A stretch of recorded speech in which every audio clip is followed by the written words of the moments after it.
Ladies and gentlemen, welcome to another edition of the Kayfabe Podcast. We are the greatest trio on the internet, the councilman, the sweetest oos, and the people's nightmare. Here for another episode. Apologies for being tardy. We were talking about the difference between siren and mermaids and just Medusa. Not the wrestler. Medusa, and we just completely got off the rails. Completely off the rails. But we are here for another action-packed episode of the Kayfabe Podcast. We got a lot to talk about. Of course, recapping Monday Night Raw, NXT, and what's coming up on Friday Night SmackDown. We're also going to talk about Backlash predictions. Backlash is this Saturday, starting early, 4 p.m. Pacific Standard Time. So make sure that you tune in. We're going to talk about that a little bit more into the show. We also, of course, get back. It's in Tampa. Wait, they're in Tampa. Why so early? You know, I feel like that's just the thing now, because WrestleMania was kind of early. Like, WrestleMania did not end with the sun going down. Like, it was still daytime when the stuff ended. So, you know, I feel like people want to get home, don't want to be waiting until midnight. I know a lot of folks have been complaining about that on the East Coast. Honey, Courtney over at WWT, you know, leaving stuff at like 11 at night and then trying to get home. So I can see why they want to start it early. But we have that and so much more on this episode. You are going to want to check it out. So let's go ahead and jump into Monday Night Raw. We started out with this again. Braun Breaker, Seth Rollins. I've never seen a grown man thrown like Montez Ford was thrown. And I'm not trying to start no mess. But Montez, if you got to get your lick back for that. You got to get your lick back for that. Like, you sold it. He excellent. Launched him. Nobody's like, yo, shout out to you for taking that spot like that. But as a man, you got to get your lick back on that. But with the entire segment that happened between Seth Rollins and Braun Breaker, I want to take it back just a little bit before we got to that. And this is going towards Honey. So, Honey, before we got to that, we saw a little something before Seth came out. Roman Reigns looked to open the show and wanted his contract signing then and right there. And Jacob Fatu had not arrived to the arena yet. You know, makes sense. And Roman Reigns was greeted by an old, I guess you would say, former partner, because we can't say friend, can we? But Honey, a friend of me, essentially. Is it though? Because I feel like there's not a shred of friend when it comes between these two. I feel like that has completely dissolved. I would say it's just nemesis at this point. Lifelong nemesis now at this point. It's just the never-ending Batman love story, you know? So, Honey, let me start with you. Thoughts about that particular scene, and then what did this segment between Braun and Seth do for you? But we'll start with the Roman and Seth interaction. I would say that that's probably one out of a very few of the moments that I noticed from the evening. This past Monday was a little bit wonky for me personally, but I never get tired of seeing Seth and Roman facing off somewhere or just running into each other, because, you know, there's just always the deepest of blood feuds there. We know why. We know the story. There's nothing that needs to be said. The fact that it's Roman, you know, being the tribal chief, or so he thinks he is, and demanding the contract signing then and there, and it's not his time, and Rollins just shows up and says, "You're in my way. I'm starting the show, and you're the champ, but I'm starting the show. Your person's not here, so get out the way." Basically, just, you know, theme song, and then just walked right pretty through. much. You know, kind of like just kind of shunned Roman away, like dismissed him. Like, I don't care if you're the champ. I don't care who you were. You know damn well I don't like you. Get the hell out of my way. So I love that. I think obviously there's going to be a lot more of that. Mm-hmm. I don't think we have seen Roman versus Seth, especially particularly for this title, if Roman still does have this title after this next week. But and then as far as Seth and Braun, just get this over with for me personally. Get it over with. Deonne, let me ask you. Seth and Braun. Did this do anything for you leading into their match this Saturday? Like, where are you sitting at with this particular rivalry on a scale of 1 to 10? Yeah, I think I feel the same way from last week. Like, not fully middle of the road, but on a scale of 1 to 10, I'm ready. Okay, you can't tease Roman and Seth like that and then remind me of this. Because you can't do that. Because as soon as I saw that, I was like, those boys deserve a WrestleMania main event. We need to get them a one-on-one straight up finally for them. Nobody else. But then I go to this and I'm like, man, like, let's move on to that next chapter. Let's see because really, who's this helping, man? Is this helping Seth or like, I don't feel like it's helping neither.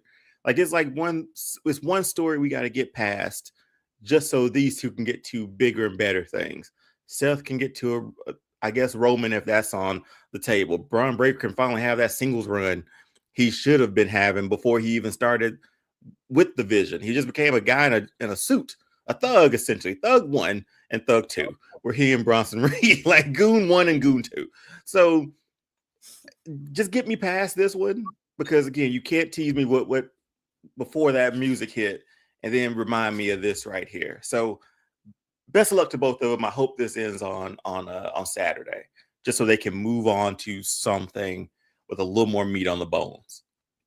Yeah, I think we're all in agreement with that hopefully this Saturday at Backlash, this is the final chapter in this rivalry between Seth Rollins and Braun Breaker.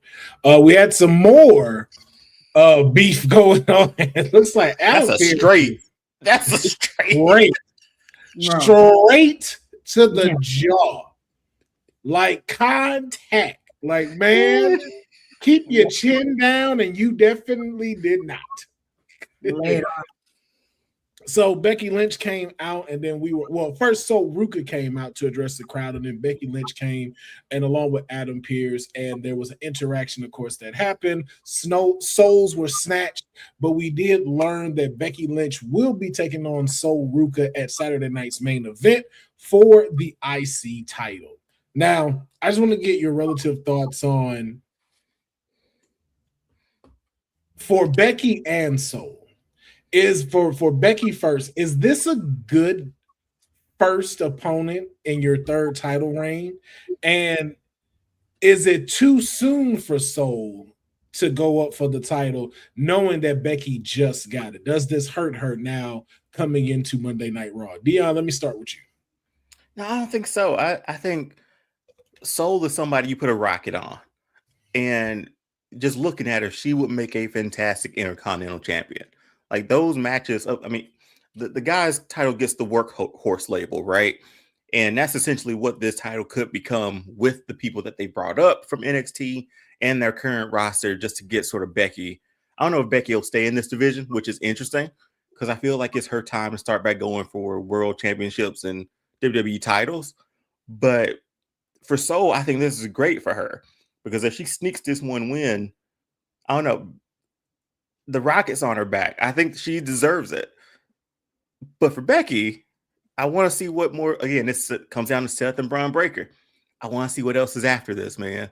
Like, a heel Becky has always been like I'm in and out with heel Becky, and just am. I've never been fully sold on the heel Becky side of things. I like the man gimmick. The man gimmick was perfect. People loved her. But I get switching it up. But for Sol, I love the fact that she's going to have a chance to get the Intercontinental title. And I think they should probably put it on her for this one. That would be a really good rocket on her back, leading the rest of that division. Okay. Honey, let me ask you, after seeing this interaction, which do you think is the best direction? Does Becky still need to build this IC division, or is it ready to have a fresh face like Sol Ruka as its champion?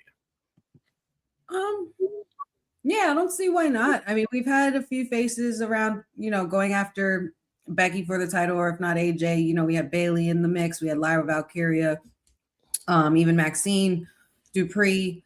I don't think there's a problem with putting in a new fresh face, especially with the fact that they've been showcasing Sol Ruka since last year as a new highlight, and we've seen how she ran the North American championship in NXT. So I don't see why not, and I think it's the right place for her. And Becky, Becky can still continue to help with this mid-card division, because with her name on the IC title puts a little bit more prestige on it as far as who held the title before. You've had Bailey hold it, you've had AJ Lee hold it, and everything like that. So continuing on, just helping out the young fresh stars. I don't see why not. And they owe Soul for that AI video. So yeah, let her get that title, man. I have to disagree with the both of you on this one. Ooh, come on, man. Okay. I think Becky still has work to do. I think Becky really. I think she still has work to do as the IC champion, because if you think about it, with Soul, the only thing you're going to do is you haven't established Soul just yet on what is going to really work. So if you put the title on her, it's now having to point at who's going against her for the IC title. And then right now, if you look at it, you don't have anyone. You have Becky, you have Ivy, you have Maxine, and you may have Natty, because everybody else is in the tag team. Or you may get EO. But the only problem with that is those players, none of them are telling a story for Soul. Then it's just us putting her in matches and matches and matches and her going. And then eventually we know that gets stale because we want to see more. So I don't know necessarily. Like, I'm still sitting at, there's somebody's echoing. We're echoing somewhere. Hold on. Check.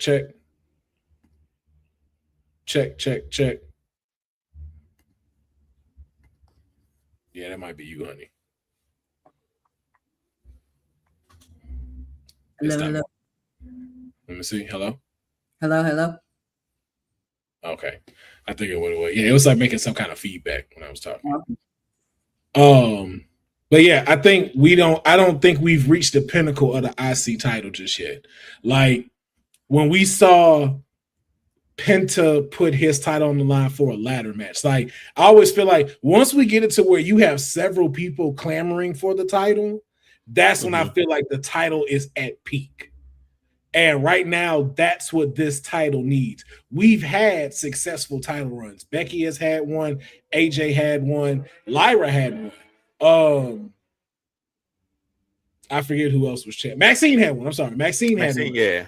But we haven't had it to where it's been like, yo, these people want that title. We need it to be that title. It's always just been like, now it's not to say it's just a token to go with them, but it's like we haven't had a clamoring for the Intercontinental title just yet. And I want to see that. Like we talked about with the Fatal 4-Way, the triple threats, I want to see that happen before I see Becky have to give it up. Okay. Yeah, because I felt like there was a peak moment there, and it just fizzled out. Because I felt like it was Becky, Maxine. Felt like Natty was in it, but that could have just been me thinking about Maxine and Natty's rivalry. We'll take it back to where Lyra was champ and she kept going up against Dakota Kai. And we all saw the moment of where, like, yo, Dakota Kai should win this and become champ. And they didn't do it. And then so Lyra's run became a little bit stale, and it started to fall into everything else that was coming. Okay. Yeah. Oh, man. So that's why I say it's just the IC I can see it there yet. It just isn't there yet. And I wanted to get there. And I think Becky is the perfect person to get us to where, like, hey, these folks want the IC title, not just to hold people around and then coming up to challenge Becky and hopefully become champ. It's like, no, I want to become IC champ. Like you got like the way people would clamor for the Money in the Bank, like because they want and need that opportunity. There's like more than one person that, you know, like you want the competition to get a little more heated up. Yeah. Basically. So yeah. So we'll see what happens at Saturday Night Live, and we will figure out exactly Saturday Night Live. Oh wow. Saturday night main event. Saturday night main event. And then, you know, loyalty can always get tested on Monday Night Raw. And my client was definitely tested by Liv Morgan to figure out whether or not she was a part of the new Judgment Day after Finn Balor was excommunicado from the group and exiled. Was Roxy loyalty with Finn? Or was it with the Judgment Day? And a picture is worth 1,000 words. And here we are. So, Deonne,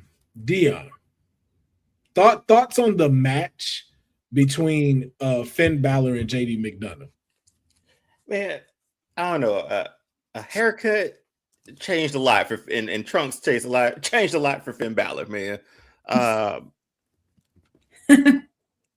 Dude looks younger than ever, and better than he's ever looked. Love the match, but obviously they've been planting this seed, or they planted this seed a few weeks back with that. I just want to get again. I feel like I'm in a move on stage, and I don't want to be that person. But I'm like, WrestleMania season's over. Let's move on, man. Let's let Finn compete in something other than Judgment Day matches and have that still looming over him. I felt like after he finished with Dom, that could have been it. But again, I feel like I'm just at a point where with WWE, these last, 3 things we talked about, I'm just ready for the next thing, man. I hope I'm not overlooking anything, but it's just like we've seen Finn bring out the demon to beat Dom. Now he still has Judgment Days in his eyesight for how much longer? How much longer do we just say, like, you know what, Finn, we good? You go live your life, man. That's what I'm waiting on, honestly. That's really that's all I'm waiting on. I mean, it seemed like that with Corey Graves saying it like that, like he had mentioned kind of like this was the final match between him and the Judgment Day, and hopefully they can move on. So I think it is one of those like, hey, we saw him go up against Dom, get that, and then we saw him go up against JD, and of course, you know, that being, you know, Finn's protege, why not put JD McDonough over? So hopefully this really does end it. But something Sindel said that I just find hilarious, and I just think that would be just funny if Roxy won Money in the Bank and they put her on Raquel's shoulders, and Liv is like, yeah. Oh, the evolutioner. Just the hey. Wait. I'm not gonna lie. Hey, you think that's gonna happen to who? Roxanne. Like, we're all happy for you. Yeah, you want to talk about just cutting the tension with a knife after that? You could hear us, everybody in the crowd, go quiet. I don't think that's gonna happen. I don't think it will, but it'd be good. It's possibly. Yeah. It's a possibility, but I don't think that is gonna happen. But okay, so then let me ask you, after watching this match though, what do you feel is next for the Judgment Day? I know Liv mentioned about Raquel and Roxanne going for the tag titles, but we don't hear much about okay, what is JD's next move or what's going to be Dominic's next move? I mean, he is AAA champion, but he's lost the IC title. So what's next? Does he have his eyes on the tribal chief? Where do you feel the best direction for the Judgment Day should go? Or should they just be, or should the faction killers strike again and give themselves their due date? You're just trying to set me up. Until I started looking at you and I was like, you're trying to set me up. I immediately was not. until I started getting towards the end, and I was like, what would happen to them? And I was like, oh, I just realized what I'm asking to. Faction killer. When is their Judgment Day? I mean, Judgment Day has been around since 2021, 2022.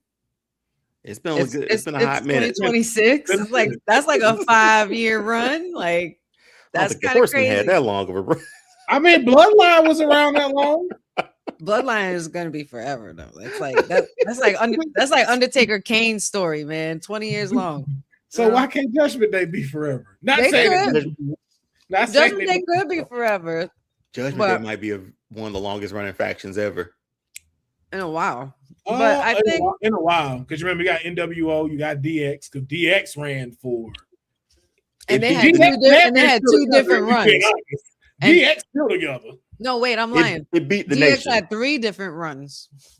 I think Judgment Day beat the Nation of Domination's run. Oh, most definitely. Yeah, I think they definitely, and I think they may have beat the 4 Horsemen's. Well, that's the thing. You had WCW, 4 Horsemen's, all like you had them in back and forth, AWA, all that stuff. So that was like 3 companies worth of time with that one group. I don't think necessarily a faction will be killed, but I definitely think there will be another version and reinvention of the Judgment Day, but it's not going to be done the way it's looking, like where we would assume it's Roxanne who's going to get betrayed. I don't think that's going to happen.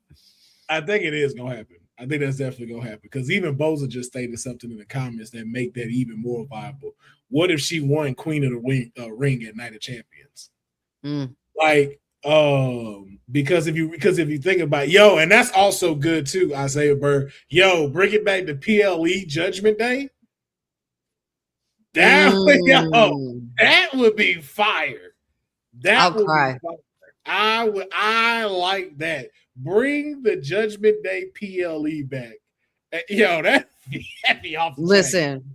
That'd be off the chain. You still got Rhea Ripley and Damian Priest on the card and R-Truth. So technically, like all of with R-Truth. I love it. Oh man, fit on that card. That'd be you got something right there. You got something right there. That's in your house right there, man. Like literally. I'm not mad at it though. Give me a Monday special edition of Monday Night Raw, Judgment Day. But Roxanne is just like how y'all said, like one of those soul Rukas of Stephanie Vickers. Like the tag team thing has already went. Same thing with Raquel. You know what I'm saying? So it's really one of those, like, I know Honey is saying that it's not going to be Roxanne, but I feel like it won't be Roxanne initially, but it's going to be Raquel that's going to be the one to do it. And I think it's going to be because Liv gives the order to take out Roxanne. Because think about it. The one she not really worried about is Raquel. They got over that hump, according to her. But you start having Roxanne getting all these accolades and accommodations, and then potentially being a Money in the Bank participant. Because having Money in the Bank in the Judgment Day as she's champ, that could stir up tension there. Yeah. But Liv don't want that, give that spotlight to nobody else, man. Liv got time, which is why someone's gonna take it.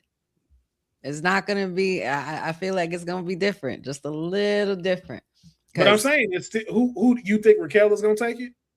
Absolutely. That's what I'm saying. I'm saying because we're gonna sit here and act like she forgot about what happened at the Rumble.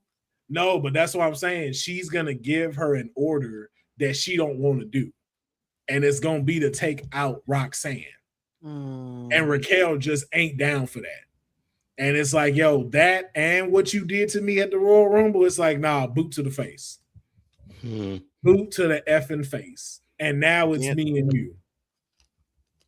So if we're booking Raquel, she's women's world, the world title contender, right? Next up, yeah. Man, I say her and Liv in SummerSlam. That's what I say. I say her and Liv in SummerSlam. Do it. She needs it, man. She's had a hell of a year. Yes, she has. Again, we're talking about what's next, man. Well, what's next for Raquel? That's what we need. He should have won the chamber, honestly, if you look at it. But hey, nah, not just yet. Not just yet. Nah. hey, man, if I'm booking it, I'm pulling the trigger, man. Y'all gonna I have know. to deal with you it. pull Y'all gonna have to again, deal with it. You pulling it just a tad bit too early. Because again, if you pulled it, it's against Stephanie McCurry, and she had already lost to Stephanie too much. Right.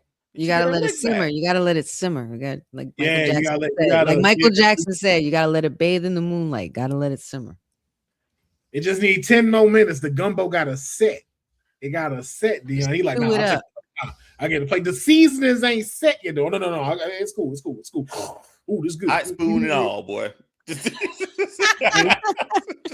why you don't put Deonne in the kitchen. Did you just eat a whole wing out of the pot? It ain't.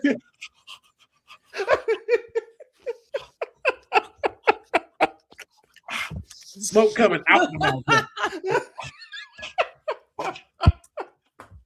Yeah. Like, you good, Deonne?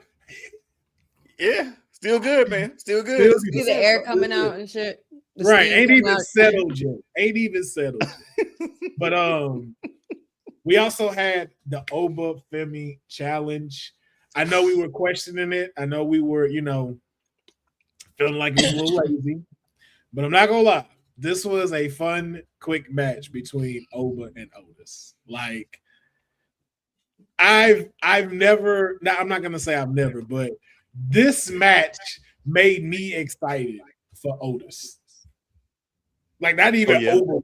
It was just like, yo, seeing Otis manhandled like that. I don't know why it did something to me like that, but it was like, now I want to see more Otis. I was like, where has Otis been? Man, I ain't seen Otis do the worm in forever. Hey, man, bring out Otis more. Oh, yeah. But, man, my client showed you a master class in how this man can handle any stature, any size. Insane.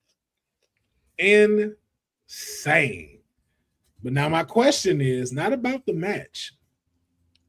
Who's next? Are we doing that? Are we doing that now? We don't have to ask that, do we? Oh, Will, if you're telling me this, if you're telling me this open challenge is starting a streak.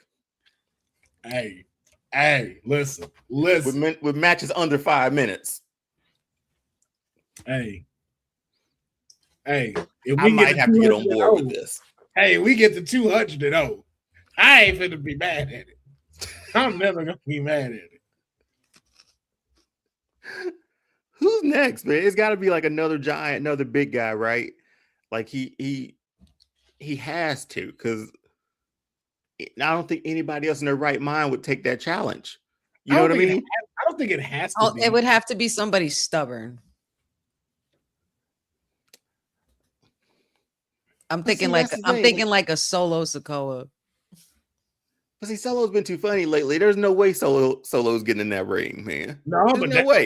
That's what would make it a great match, though. Honestly, for me, if it's going both SmackDown and Raw, man, give me him versus Ilya Dragunov. Let's go. Give me those two. That's dangerous. Ain't no quick match either. This finna be like, yo, this on a scrap. NXT PLE. But it's like, how long do you? Okay, here's a question. His match with Lesnar was what, under 5 minutes, like right at 5, possibly. It's almost like now you're gonna take him out there and have a full on match, like a full length match with the guy who's not Brock Lesnar. See, that's the problem you're creating with that. But no, here's the thing. No, I'm not creating it. He had those in NXT. I know that. But he jumped the line so far into like superstardom as a Lesnar killer, pretty much, with him being able to beat him. But how can he have competitive? How can he have a lot? I'm just saying, certain guys, and it's probably not Ilya, but would you believe him in a drag down longer fight with someone other than a Brock Lesnar, like unlike a size or technique of Lesnar. Absolutely. That's just because you dealt with Goldberg, so you can't see it. He running through everybody here, man. Bro, he running through everybody. And that's how you're looking at it. He running through everybody. Not to say that he still can't, but the difference between what him and Brock and a Goldberg is, this man can actually make somebody look good. Not saying that they didn't do that, but it's like, yo, you see that? Then that's just you. I don't see how you don't see that. He's running through the whole roster, man. I didn't say his only competitive matches are going to be if he's in a match with a Roman or a Cody, like he was earlier, like that sort of a Seth. Those are the ones I see him going longer in than any other superstar on the roster. See, now you're cutting the heels of my client's career. See, the thing that you're starting. I just made him a longer career, man. No, you didn't. Because I want you to think about Lesnar's career. Lesnar beat The Rock, and then he still had folks who beat him. Remember, Brock Lesnar was still the beast, and Eddie Guerrero beat him and ran him ropes around him on SmackDown. So what I'm saying to you is, I'm not saying that like if it's like him versus Ilya, I'm not saying Ilya's gonna win, but am I saying that like Oba will definitely show you like, hey, this dude Ilya is no joke? Mm-hmm. Oba already has that in him to do that. He showed us that at NXT, not just on weekly programming, but at PLEs at the big shows. We saw how he put on Javon Evans and Trick Williams. You wouldn't have the Trick Williams you have without facing Oba. Mm-hmm. You wouldn't even have Ricky Saints the way he was if it wasn't for Oba. So that's why it's like the difference between him and these other two, this man will adapt within a match. Because look, we're looking at this match, and Otis is the one that went over for me. But he let Otis shine. He let Otis show that strength.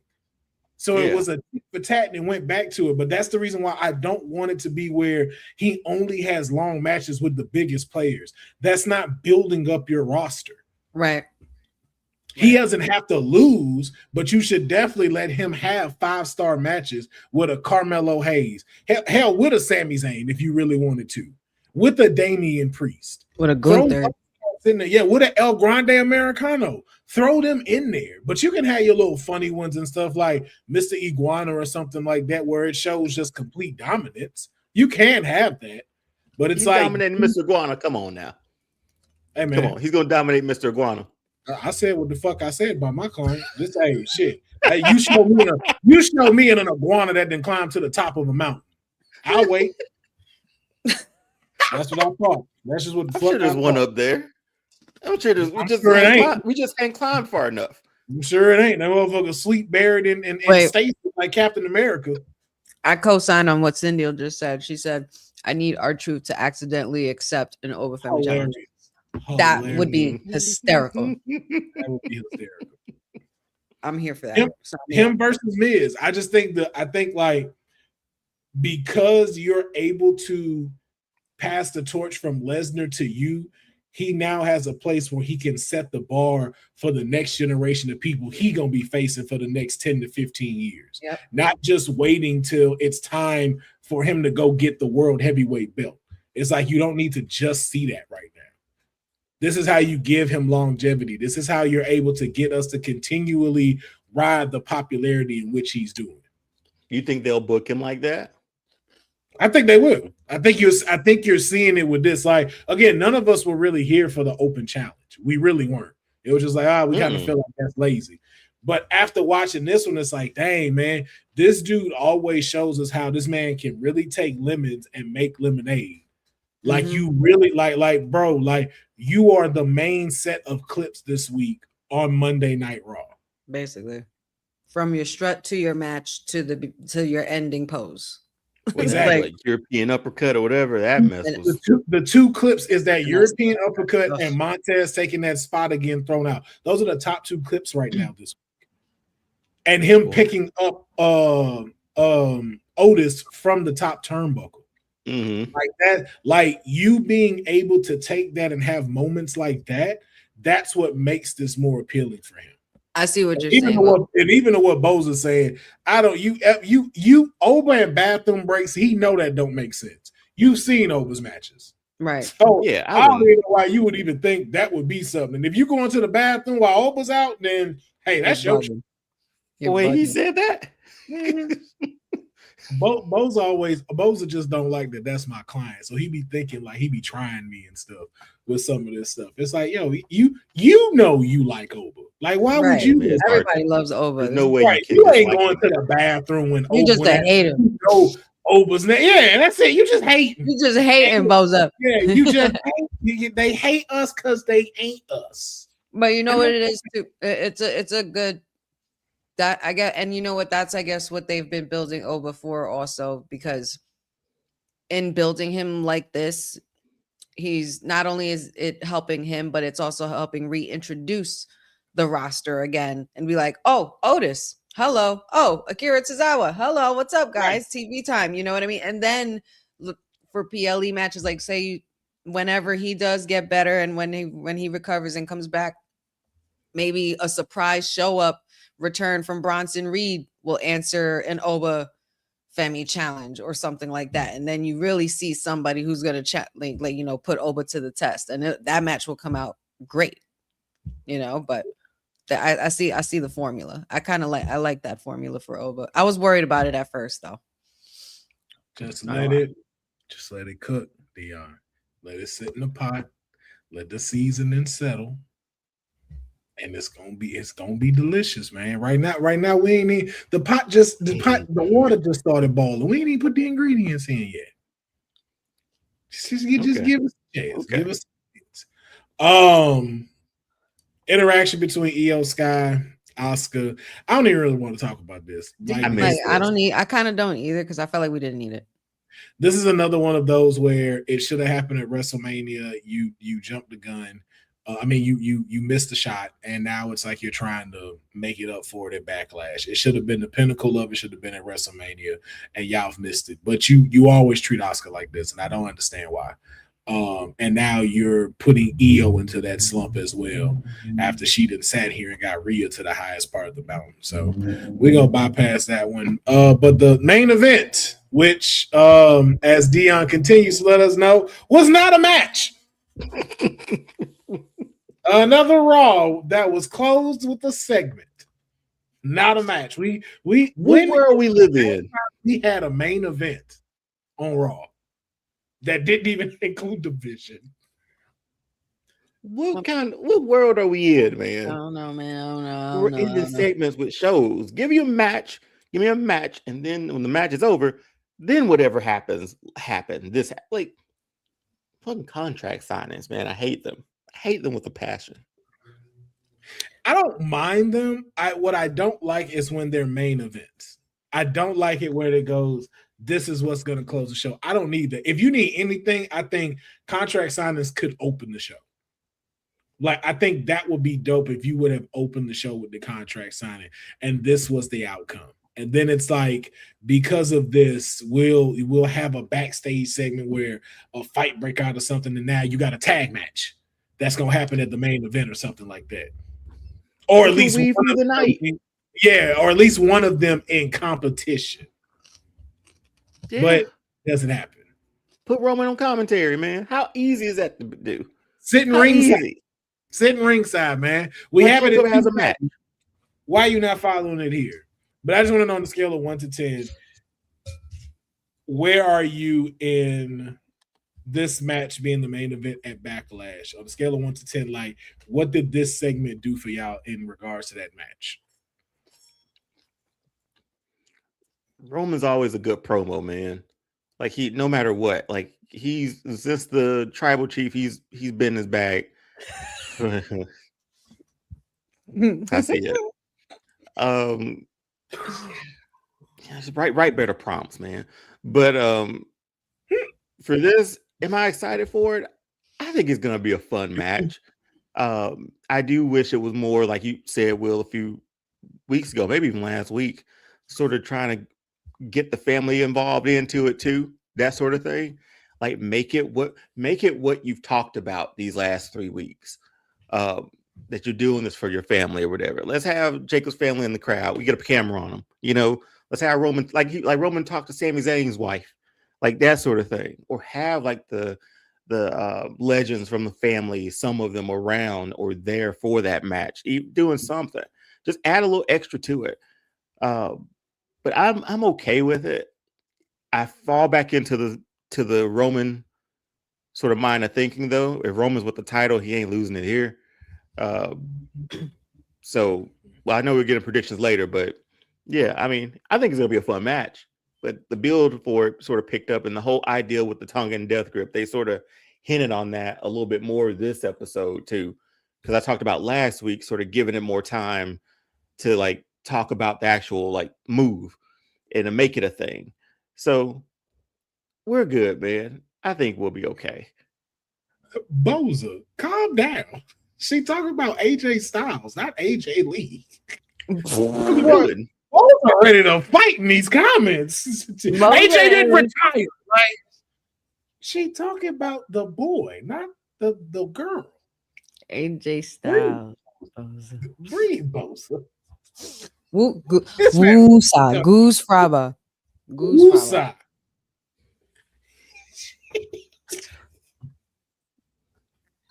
I was like, I immediately caught who she was talking about. He just went off. He was ready too, though. She dropped that at 8:56. Literally a minute. A minute goes by. He hit that shit that my cousin be doing. Actually, he must be wearing he must be wearing his I Choose Violence shirt today. Gotta be. I need you to go get something to eat, sir. Are you hungry? Do you need a Snickers? You're not you when you're hungry. You're not you when you're hungry. I'm editing that out. They didn't give us a check. No. You gonna pay us for that. I'll be honest. Watching this dropped it for me. I don't know why. The table didn't break, and that let me know like nothing is gonna break with this match. I'm just like, hey, what could have been a great potential rivalry is something that you just threw quickly so you could sell tickets to Backlash. And this is obvious. Like there's nothing written. All the potential that Deonne's talking about, it is right there, but you're not going to do that. And you can't do that within 2 weeks. And that's what it was. And what's crazy about it is you have them have so many segments on Raw and SmackDown, and it only deals with three Roman Reigns appearances. The rest is you manhandling the little cousins and the other little cousins while we get to this. And so it's just a very micro dramatic story that you needed to get to Backlash before we go into Clash at Italy, because we know it's not going to be Jacob and Roman at Clash at Italy. And most likely no, I think it's going to be a rematch between CM Punk and Roman.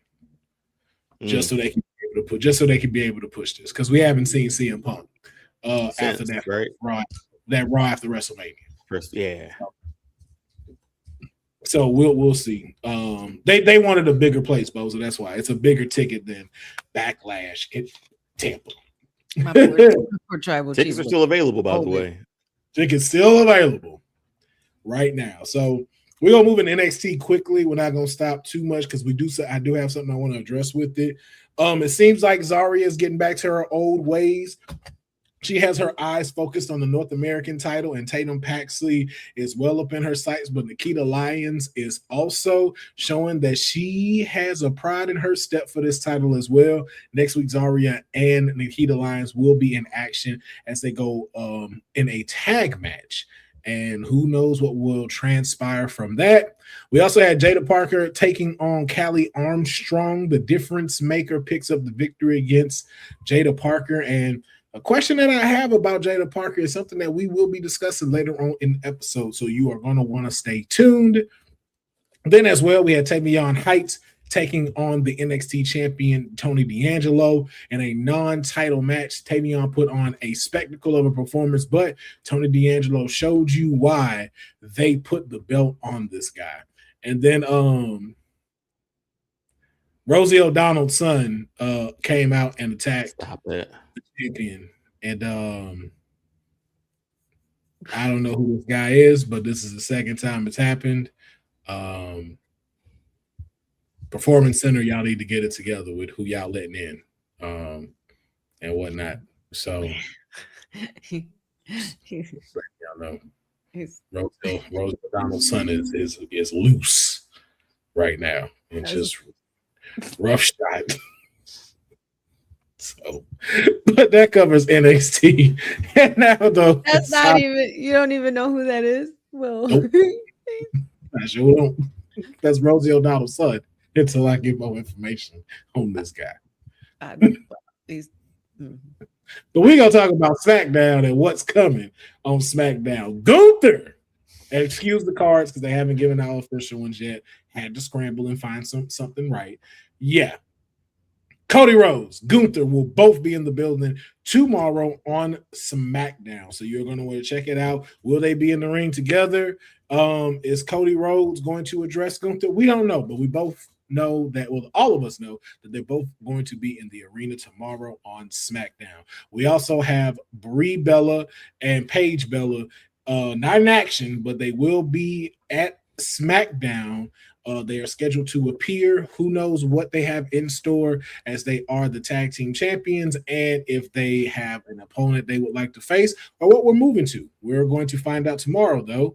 And then the U.S. title is on the line. My client, Tiffany Stratton, will bring her first defense against Kiana James.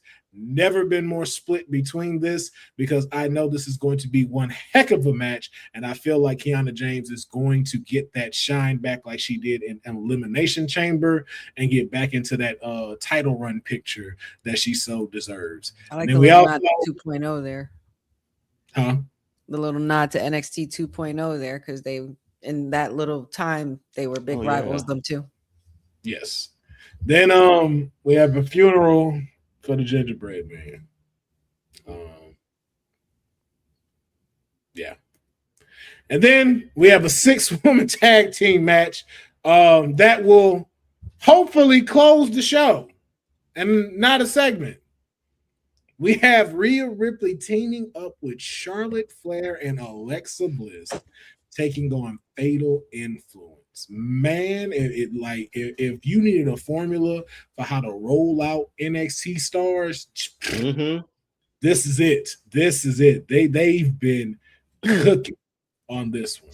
But you don't have to watch SmackDown alone, though. Okay, I know when you're watching this, you're watching stuff happen. You want somebody to talk to and complain with, or be able to talk and be a part of moments together. So why not join the Honey Night SmackDown watch along on WWT's YouTube channel? Of course, that's starting at 5 o'clock Pacific Standard Time, 8 o'clock Eastern Standard Time. Don't watch it alone. Join in with Honey. Catch her hilarious reactions, her witty banter, and of course, join the WWT community in talking about what's happening on SmackDown.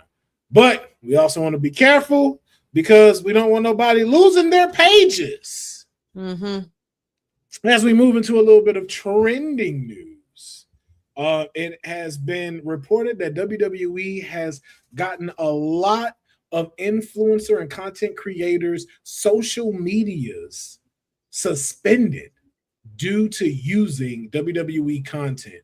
Now, what seemed to have originally been people from WWE and TKO cracking down on content being used seems to be a little bit contradictory, as some of the people who have lost their accounts have even been used in promos by the WWE reacting to their content. But folks who have had followers from 250,000 even down to the 10,000s and 5,000s have been losing their accounts and getting copyright strikes for reacting to WWE and TKO's videos. So I just want to know from the two of you your thoughts on TKO and this new move that they're doing. First, it seemed like they were ignoring the crowd. Now it seems like they're even turning on the people who help promote the product. Honey, let me get your thoughts first. I don't like it. I feel like, I have emotions, and I tend to let them get the best of me in this case. So this week was actually particularly draining, because it's like I wasn't even sure if there should still be a watch long. Don't want my stuff taken down. I still want to be able to entertain the people, but I don't want to have to feel like I have to walk on eggshells and not express myself, because that's bullshit. That's the reason why we do this in the first place. And you know, we've been, as long as we've been watching this, we've been fans of this product for so long, and it's just like, how can you guys do this? You know, and you're doing this to people that you have actually put on your screen, and they're not getting anything for it. The most they get is like what, something that's been told to me for a long time in years prior, you know, when becoming a dancer and dance teacher and choreographer, is, oh, you get free exposure. This exposure don't pay my damn bills. Okay. Especially if I love to do this shit and I love to talk about this shit. It's unfair. It's not right. And it's just wrong for fans, especially. I mean, I don't know if you guys just want if they just want a bunch of yes men up in that board, because that's what it seems like. And they're giving us their whole ass to kiss at this point, and we're not going for it. We don't. At least I don't want to go for it. But it's like, there's a fine line with what they want to do and with the direction of the product. But then there's also those hardcore fans that really love to be able to react and to be able to build something with these platforms that we have been given, that we have been blessed to have, you know what I mean? That we're learning about, you know, like between you, Councilman, and Deonne, like you guys have been doing this for a long time as well. It's just like, now we have to worry about you guys cracking down on our pages and shutting us out because we say something you don't like, or because we're not in agreement with what you're putting out there, or because some of your stuff is on there. Like, you got people reacting in their living rooms, just chilling. They're not even trying to hurt nobody. They're just reacting to the product because they love what they're watching, and they just want to, they're just expressing themselves. I don't feel like there's any harm in that. I don't like what they're doing. Plain and simple. Deonne, what are your thoughts on what content creators should do in regards to the crackdowns that they've been taking when it comes to this? Now, I know like you have all-star fandom, so you're used to having to deal with showing trailers, trying to talk about products, and sometimes having, you know, like sacrifice monetization just to be able to tell the story and get the word out. So what do you think is the best step for content creators to do with them cracking down on people's pages now? Well, I think it's like the person, you're doing it because you love wrestling, right? Or you love a certain thing that you're talking about. Like, that love isn't reciprocal at the moment.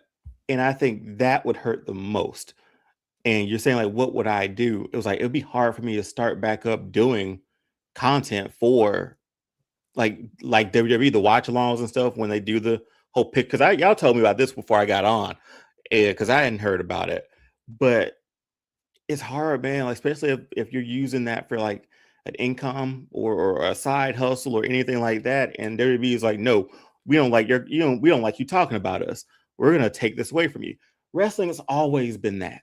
Wrestling's been that since the beginning of wrestling. I feel like criticism happens. Product goes up, product goes down. But the old regime, I guess you could say, took that criticism. They didn't do too much to try to, I don't know, like stop you from talking bad about the product anyway. But I don't know, man. It's tough because I only think about y'all too, especially Honey, whose content is a lot heavy wrestling. I think that would be a better question for her. Like, Honey, how would you manage moving forward with it? I mean, at this point, I'm not even sure how I'm supposed to, because it's still something that I'm building, and it's something that I want. Like it's a brand that I'm building, and I've been working really hard at it. So it's just like, I don't want it to go to shambles just because I posted something up. You know, somebody I collaborated with on certain posts and stuff, WrestleBuzz, shout outs to WrestleBuzz, we had a copyright warning for something that we posted up. I couldn't even see what it was. It happened so fast. And it's just like, now I got to be careful with how I react. I guess we'll wait and see tomorrow. I don't think you have to be careful. I think you still get your genuine reactions to what's happening. It's just that is that where we are? Like, we gotta sit here like a hostage video and smile through everything that's bad and pretend to like just it. to get just so you won't get your stuff taken. Like you really think I'm gonna sit here and smile through that funeral tomorrow? Through the whole gingerbread, I'm gonna make sure. Absolutely. Well, the thing is, though, I don't think it just has to do with like because what people are saying. I think it also has to do with copywriting content. So I think also what a lot of people don't see it. Again, this is me not taking up for them. This is just you know both sides of the coins. You have millions of dollars that are being taken out of WWE's pockets with people utilizing these videos, making reactions, not tagging them in it, and not seeing any of the revenue from it. Now, do they need it? Absolutely not. We've seen what your top 5 board members make. You don't need it, but I also believe that you are entitled to it. I just think for TKO, you should have found a better way to be able to execute this. Just like you're introducing WWE Club, why don't you introduce WWE creators and have people who want to do this, who want to promote your product, be a part of this to where you can be able to work along with them, just like how you're doing WWE ID.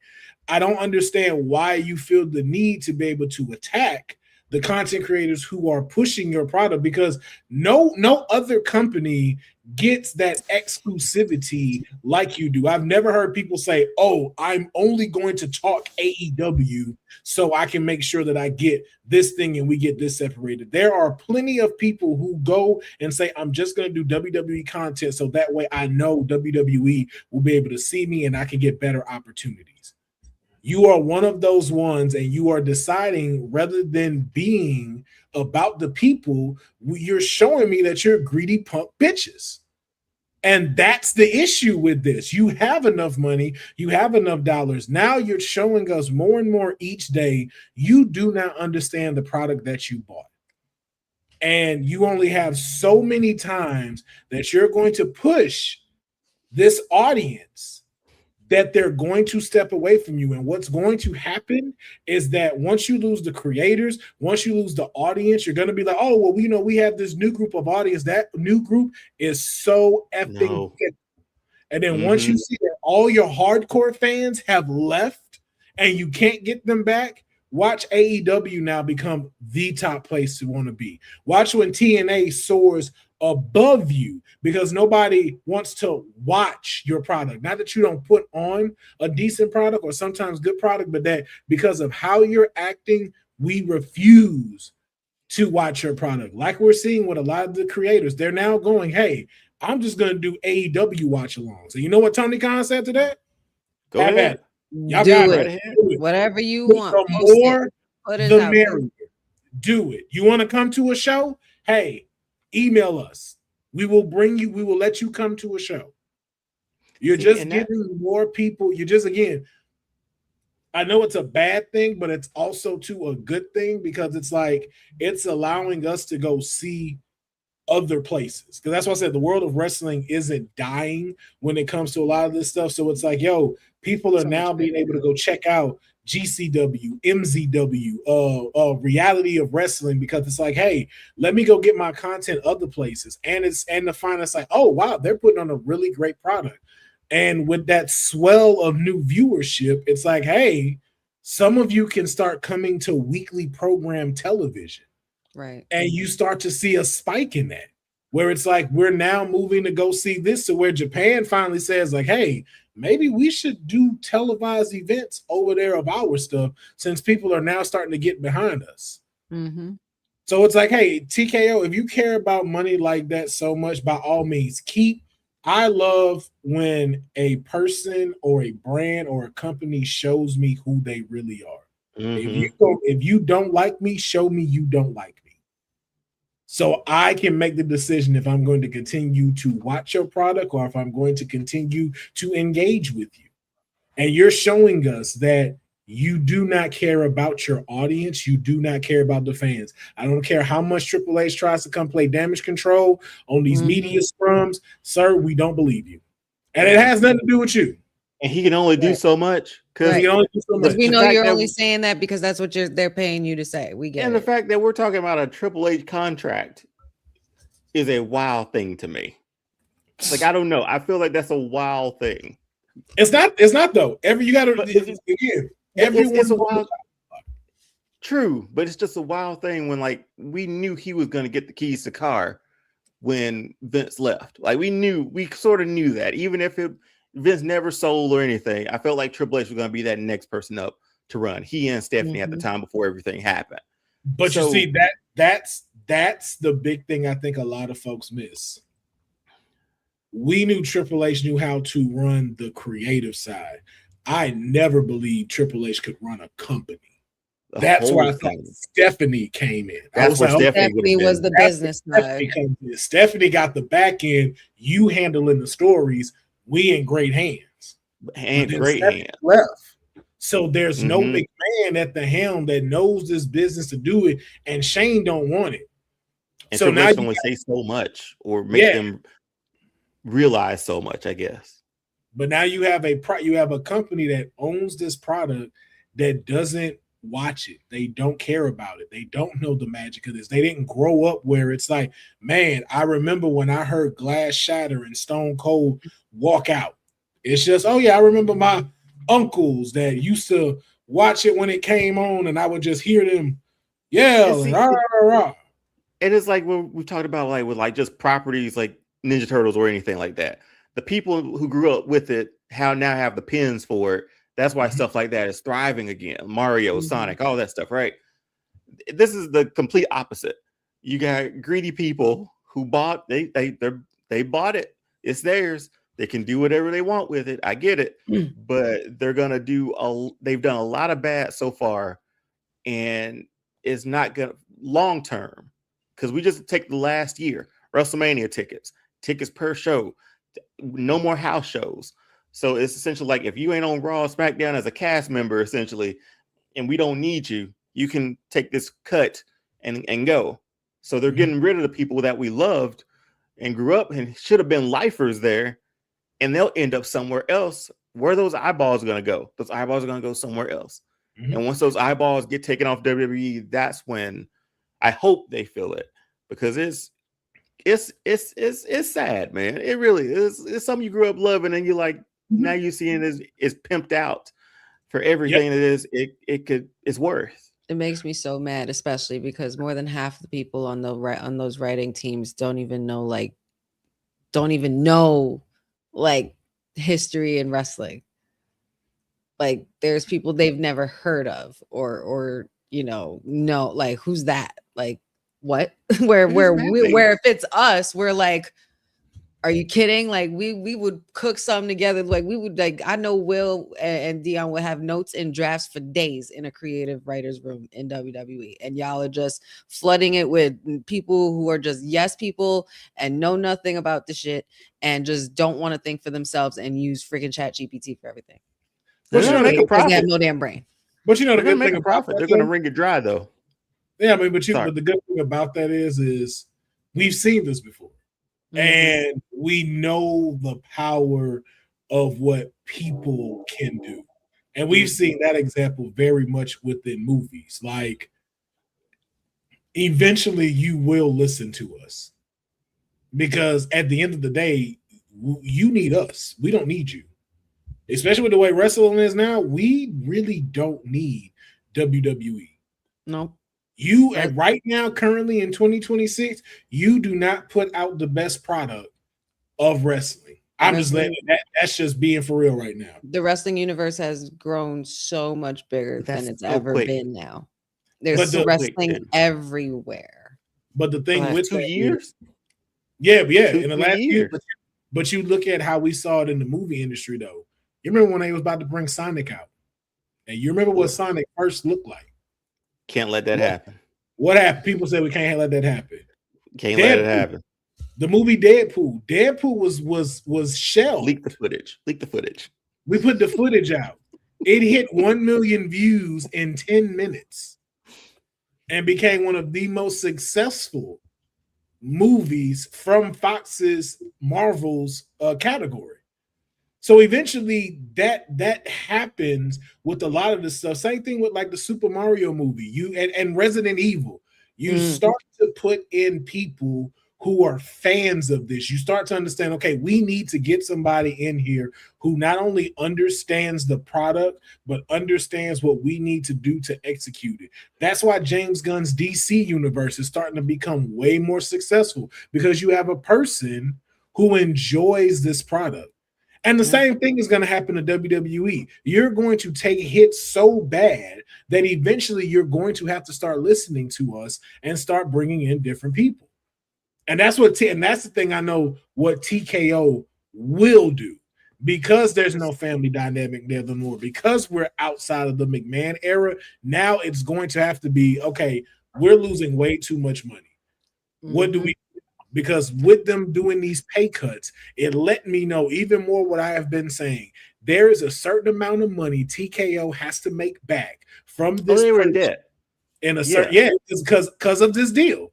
There's a certain amount of money they have to make back within 5 years, or most likely a lot of them people on that board is going to be taken out, which is why they're most likely getting paid as much as they're getting paid, so they can rack up just in case this thing don't go through and they lose that TKO company. This is a very radical thought.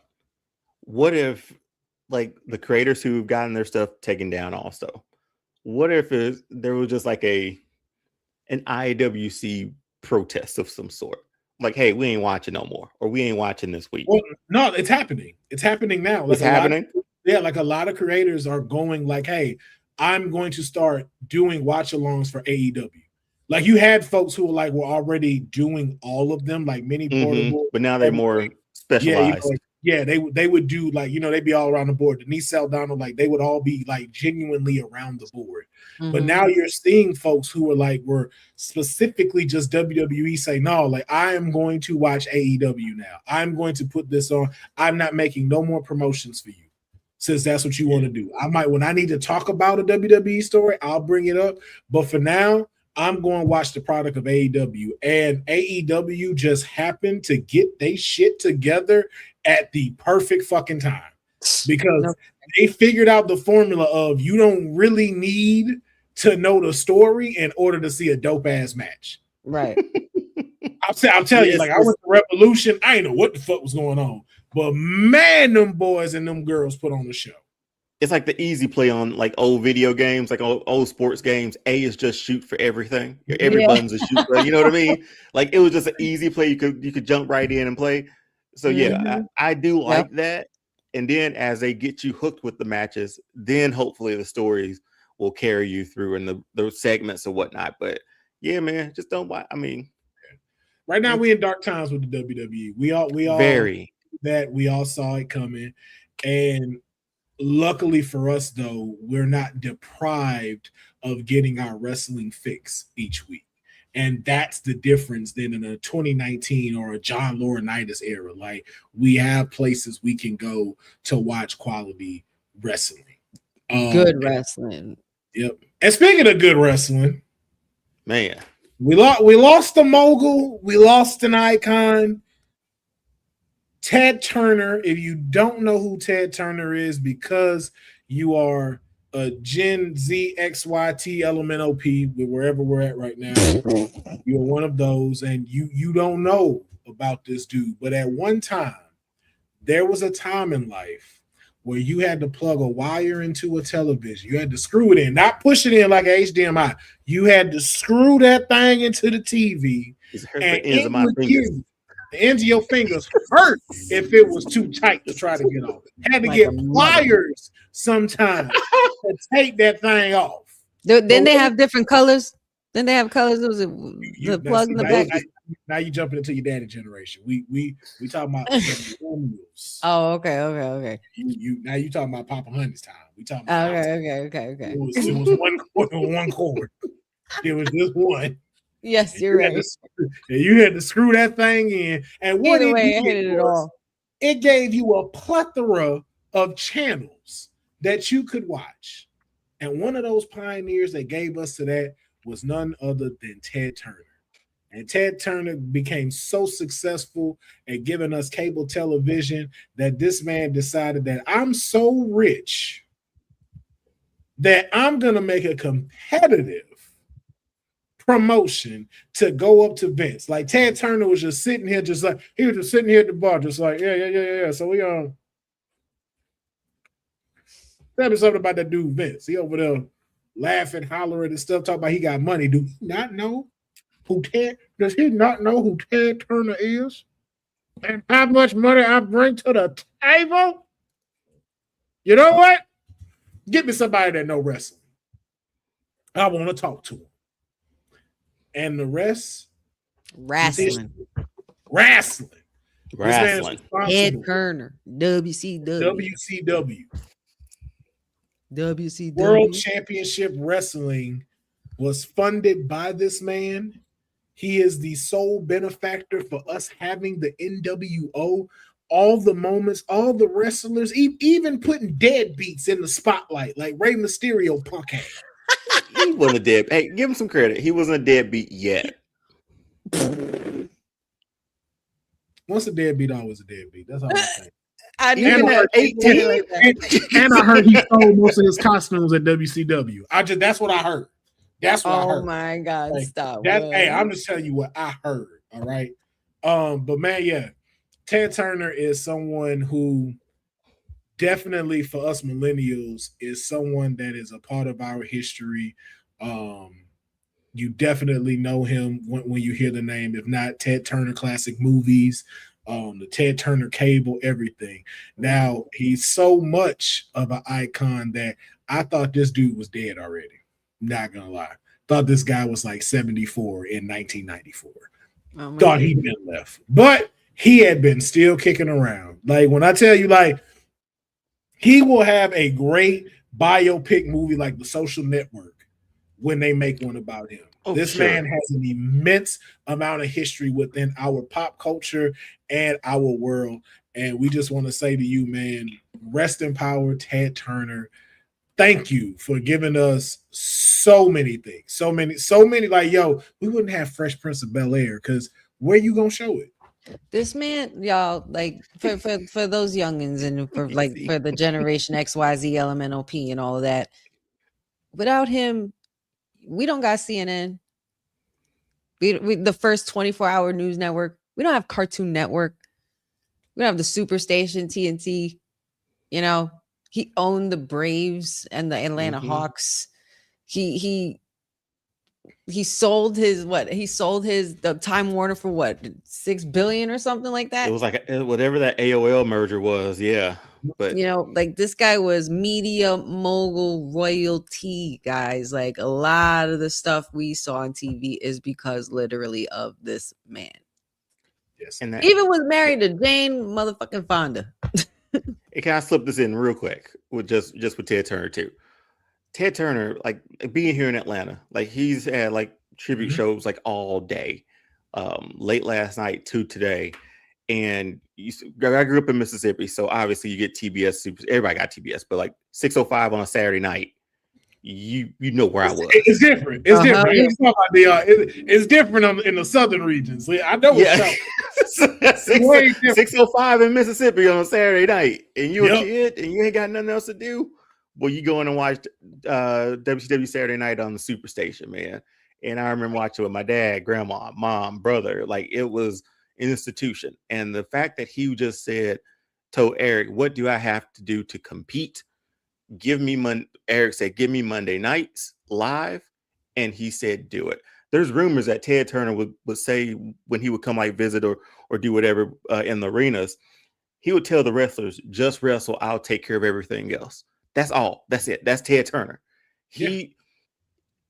I know we give credit for like the boom of wrestling, but if there's no WCW, I don't think we get that hype that we got in the 90s. Absolutely. If there's no pulling Hogan over, if there's no pulling Macho Man over, it's not going head to head on Monday. If there's none of that, I shudder to think what the 90s would be.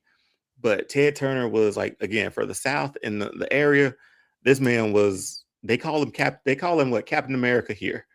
And the man was part of making Captain Planet too. So thank him for that as well. So he's just woven into everything through that time, especially as a kid growing up during that time. Thank you, Ted Turner, a billionaire. I'm telling billionaire Ted. Billionaire Ted. Thanks, man. Thanks a I don't know lot. nobody else who purchased MGM and freaking Hanna-Barbera, okay? Man, he did That it, man had man. it all, man. Shout out to Ted Turner, bro. If there's anybody you would strive to make to want to live like and be able to have success, man, I would definitely tell you to check out the history of Ted Turner if you do not know it. But rest in peace to you, and thank you for all that you have contributed to our childhoods and to those that are not here that have may been impacted by you. But we want to keep it moving. So 24 years ago, something dramatically happened. Now, for all you Gen Alphabet people that don't know, the millennials know that WWE once went by a different name. It was not 24 years. It's been 24 years, my friend. It was not always World Wrestling Entertainment. At one time, it was the World Wrestling Federation. The World Wrestling Federation for over 20 years. And 24 you know the intro I'm talking about. You know the intro, right? Yes. 24 years ago today. Wow. Some bitch ass pandas. Oh wait, is that why that's titled? Wait, I got the best thing. Keep going. That's why the show's titled that. Yeah. Fuck them pandas. Then, now, and forever. Some punk ass pandas had us lose the trademark of WWE because they were the World Wildlife Foundation. And they had the acronym WWF first, apparently. They filed a suit against WWF and they won. And due to that, WWF had to change the name and the F was gone forever and the federation turned into entertainment. And you can't make an E right next to two W's. So you only get the two W's. Shout outs to my little brother and his wife who got me this. They got me this a while ago as a gift. Is that the pandas with the tape with the chariot? That's our thumbnail cover, by the way. That is our thumbnail cover. Beautiful. So I just want to know, like, sounded so good. But just where, like, we were all here to like witness that. Like, a lot of people, like, there are folks now who watch wrestling that weren't there when Hogan went heel. There are not a lot of people there that when Shawn Michaels kicked Marty Jannetty through a window. I saw both of those things live on TV. We saw this happen. Like, witnessed. What was your initial thought when you heard the news that it's no longer WWF, it's World Wrestling Entertainment? Deonne, let me start with you. Like, do you remember where you were too? If you could, like, if you can rethink through the brain, where were you when you found this out? My first memory, because I don't remember like me knowing that this was happening. I just remember the when they came on that night, there was like a gardener cutting like a WWF logo, and then he cut the F off. And then you say it popped up, get the F out. That was the slogan for it. I think at that moment, that was when, I don't think I ever read about it until after. Like, why did they change the name of it? But that's the very, very first memory of seeing that, the whole get the F out thing. And I'm like, wow. I don't know how I felt about it at the time. I was like, it took me a long time to stop saying WWF. But yeah, that's my very first memory of that happening 24 years ago. Good grief. I just did the math like on my age and shit to see how old I was. I'm like, damn. Okay, wow. Same question. I remember seeing the exact same thing, the commercial. And I remember one of the first things that Papa Honey was saying was like, after the commercial when they took off the F and he had, saw about the whole thing with World Wildlife and whatnot. He literally was like, get the fuck out of here. Like, get the F out. I was like, literally, like that's the point. And he was like, I guess it fits, it was, and it worked. And after a while, it took some getting used to. I remember it definitely taking a lot of getting used to, because, we'd seen WWF for years, and the logo didn't even look like this. It wasn't even the scratchy logo before that when it was it had the gold and everything like that. So, but yeah, I just remember thinking, okay, bringing a little edge to it. What year was it when that happened? 2002? We're not here to do math, honey. I'm scared. If you ain't got that date, we don't know. Yeah. Oh, years ago, man. That's it was wild. 2002. It was 2002. Wow. I'll put it this way. I wasn't even living in Jersey yet. That's how I'll put it. That's crazy. See, like I remember like drawing this logo and like trying to draw like an E with it. Yeah, just to see in my mind, like how would it look? The little one at the bottom, on it. And I was like, man, it was probably a good idea they took it off. It didn't look the same. It didn't hit the same. It didn't hit the same.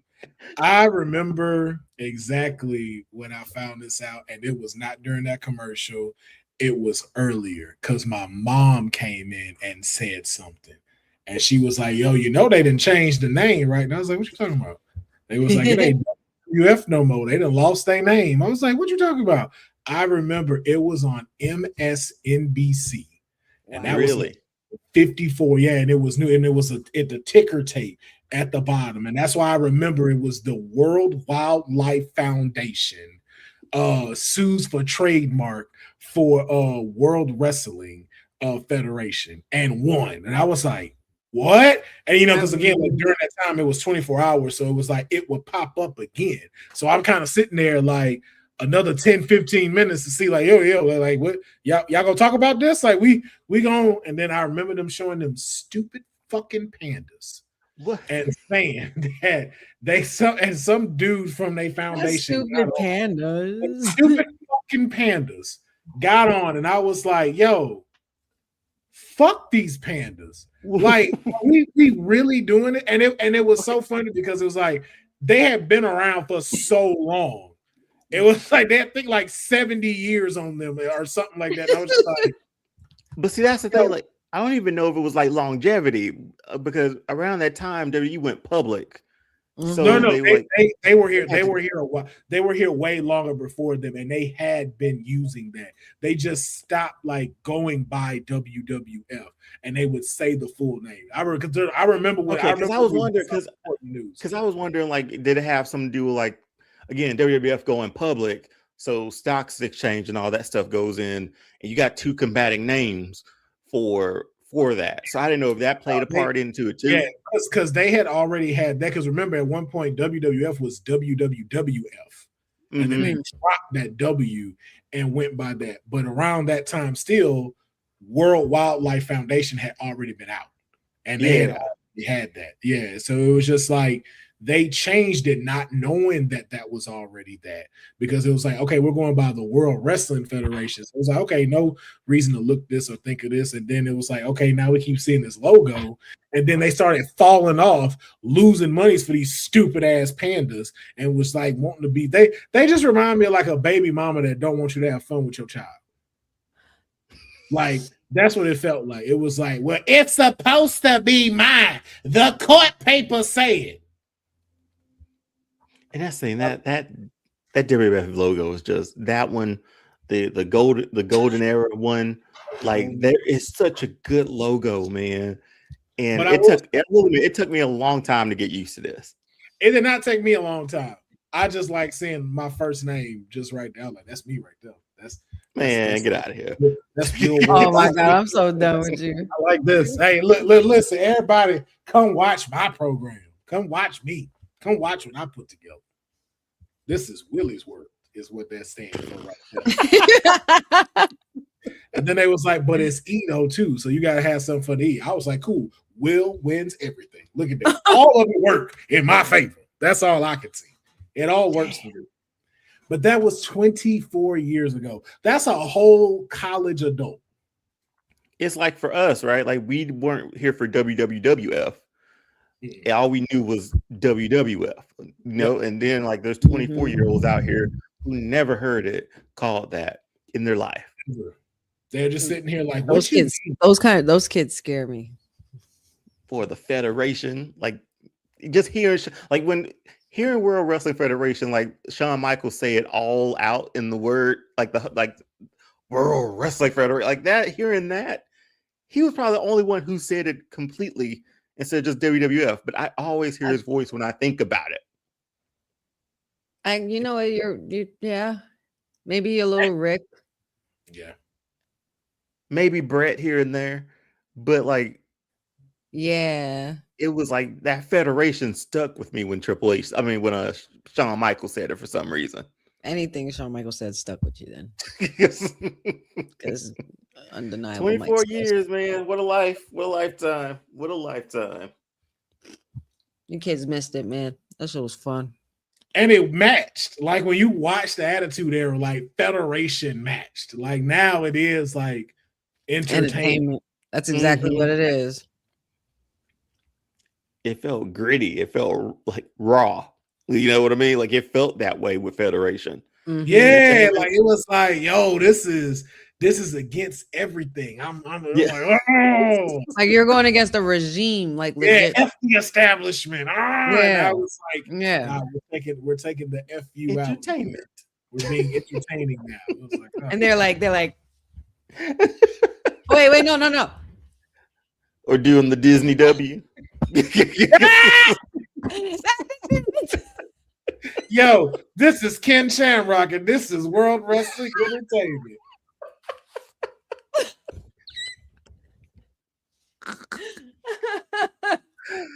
That's how it felt, man. We went to that.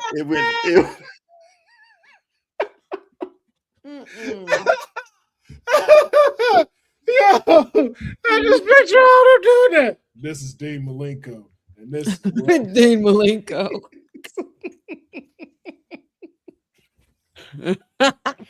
Hey, this is Stone Cold Steve Austin, and you're watching WWE World Wrestling Entertainment.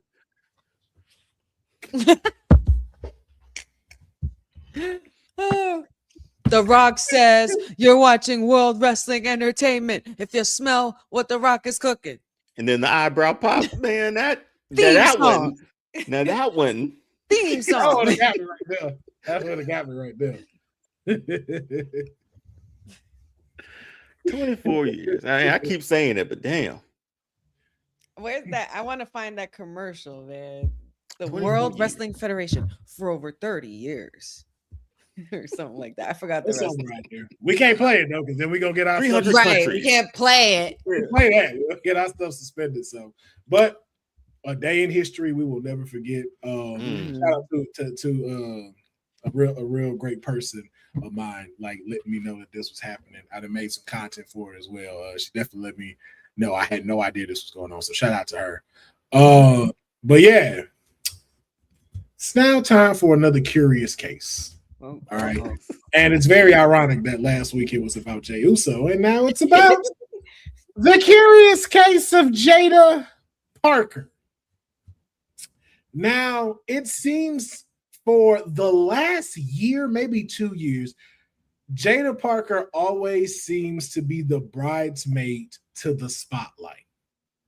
And in this past NXT this week, she went up against Callie Armstrong and yet again put over another talent. And we've been seeing that happen a lot with Jada. It has been a pretty big pattern. Even with the beef that she had with Blake Monroe went over when it seemed like Jada Parker was going to be the one to take that. Then the thing with Kalani Jordan, it seems like she was going to go into that rivalry and stand tall, and she didn't. She lost because she had a hip attack on an exposed turnbuckle, and somehow that cost her the match. And we've seen this become a pattern with Jada Parker for quite some time, even when titles are involved. So I want to ask y'all, is Jada Parker missing something? Is there something that NXT is just not seeing in her? And why is it seems that she is becoming the jobber to put everyone else over within NXT. And what exactly happened? Because she seems to be a fan favorite. Not seems to be. She is a fan favorite. I'm not even going to say she is a fan favorite. But why isn't there a focus on making Miss Parker one of the most dominating women stars on the roster right now?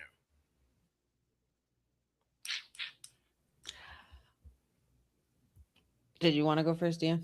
No, you go ahead. Yeah, I mean, I find it a little concerning, being that obviously being a fan favorite in NXT. I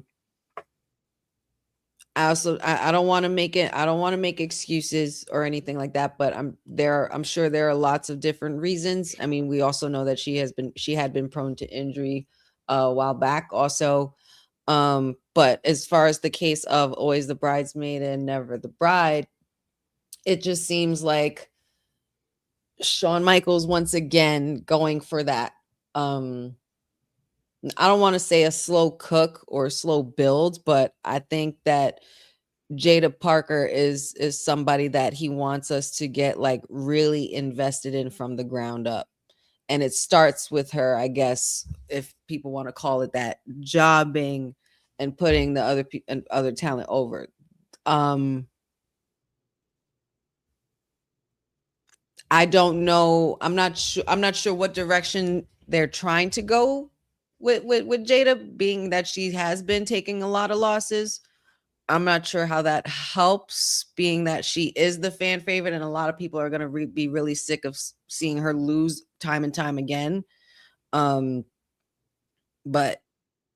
considering the way she crashed out this past week, because I didn't really see the entirety of NXT, but I saw some clips of what happened with her and her crash out backstage.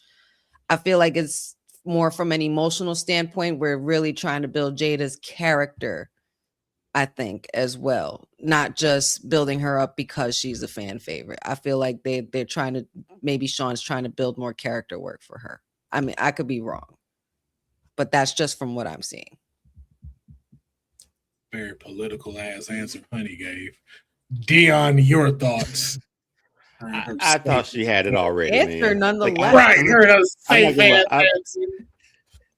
I thought she had it already.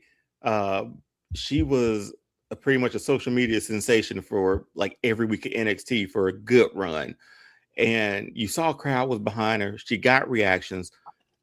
I don't know why she's in this position or how she fell back into this position, because I feel like we picked her on every single thing. We were like up to a point in NXT where we're like, oh, this is the next NXT show, Jada Parker, hands down. Like, if we're thinking that, I'm sure the crowd in the arena is thinking that, and other fans thinking that, but they never pull the trigger on her.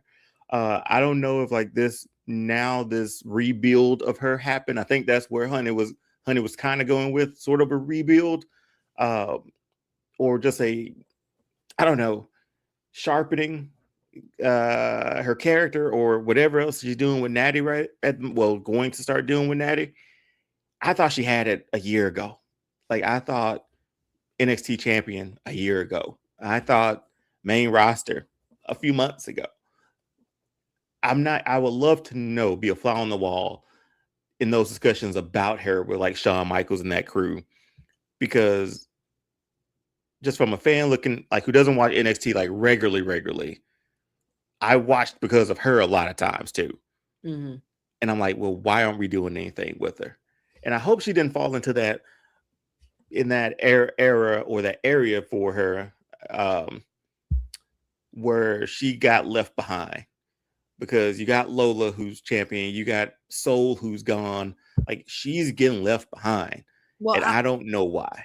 Well, I was just going to ask this really quick too, and pose this to you guys. Like, what is it because you just mentioned Lola, are they giving her that Lola Vice effect? Because look how we kind of had the same feeling about Lola at first, where we thought at one point she was ready to go, but then another year goes by, some moves in AAA later, showing up to Rumble, doing the underground with Natty and stuff like that, and is that the same kind of formula they're trying to give Jada in order to build her? Because look at where Lola is now. It took like maybe a year later. Maybe they're giving her that extra bit too. I'm not sure. But Jada's got the attitude, man. She's got the charisma. She's got.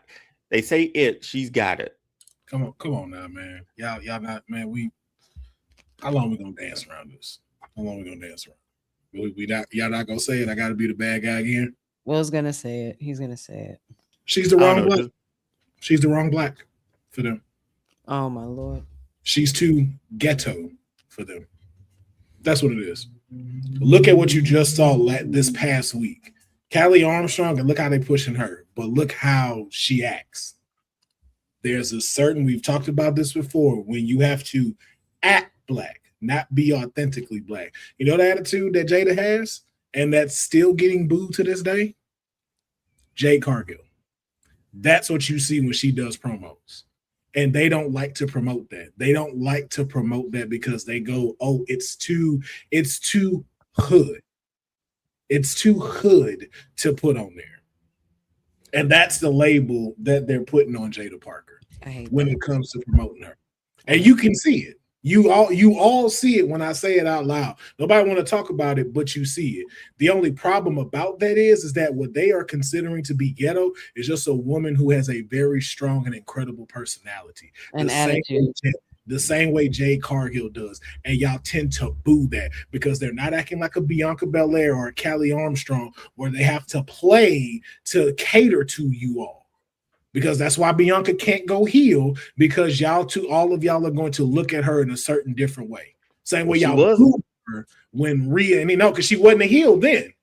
They booed her with Rhea and Io all because she stood up for herself and said, hey, I won my match to get my title opportunity. And Rhea just bulldozed her way into there. Mm-hmm. Like even Bianca's NXT run, her NXT run was heel. And think about it. And think about it, she never won the championship, did she? No, she didn't. Wasn't until she started playing like a black person they like. She started making headway. Yeah. Not for nothing, that undefeated. How long did that last? Yep. Not long. They didn't like undefeated in singles matches. No, I get it, but as far as like her using that and saying it and like, the clap in the face. When she got the belt, she stopped doing it. When they put the belt on her, she stopped doing it. I noticed that real quick. The only thing they let her keep was the hair because it was an attraction. That is what they are using to hold her back. Because what they're gonna say is rough around the edges, and we need to polish it. You don't need to polish anything. She is what she is. She has wrestling too, man. It's wrestling. The only thing she really did need is what we saw Tuesday, when Natty came in. If you get the wrestling, tutelage of Natty under your belt, Jada gonna be it. Gonna be nasty. Bang. She gonna be nasty in that ring. Like you ain't even gonna be doing the hip attack no more. It's gonna be one of those because like she picks it up just like that.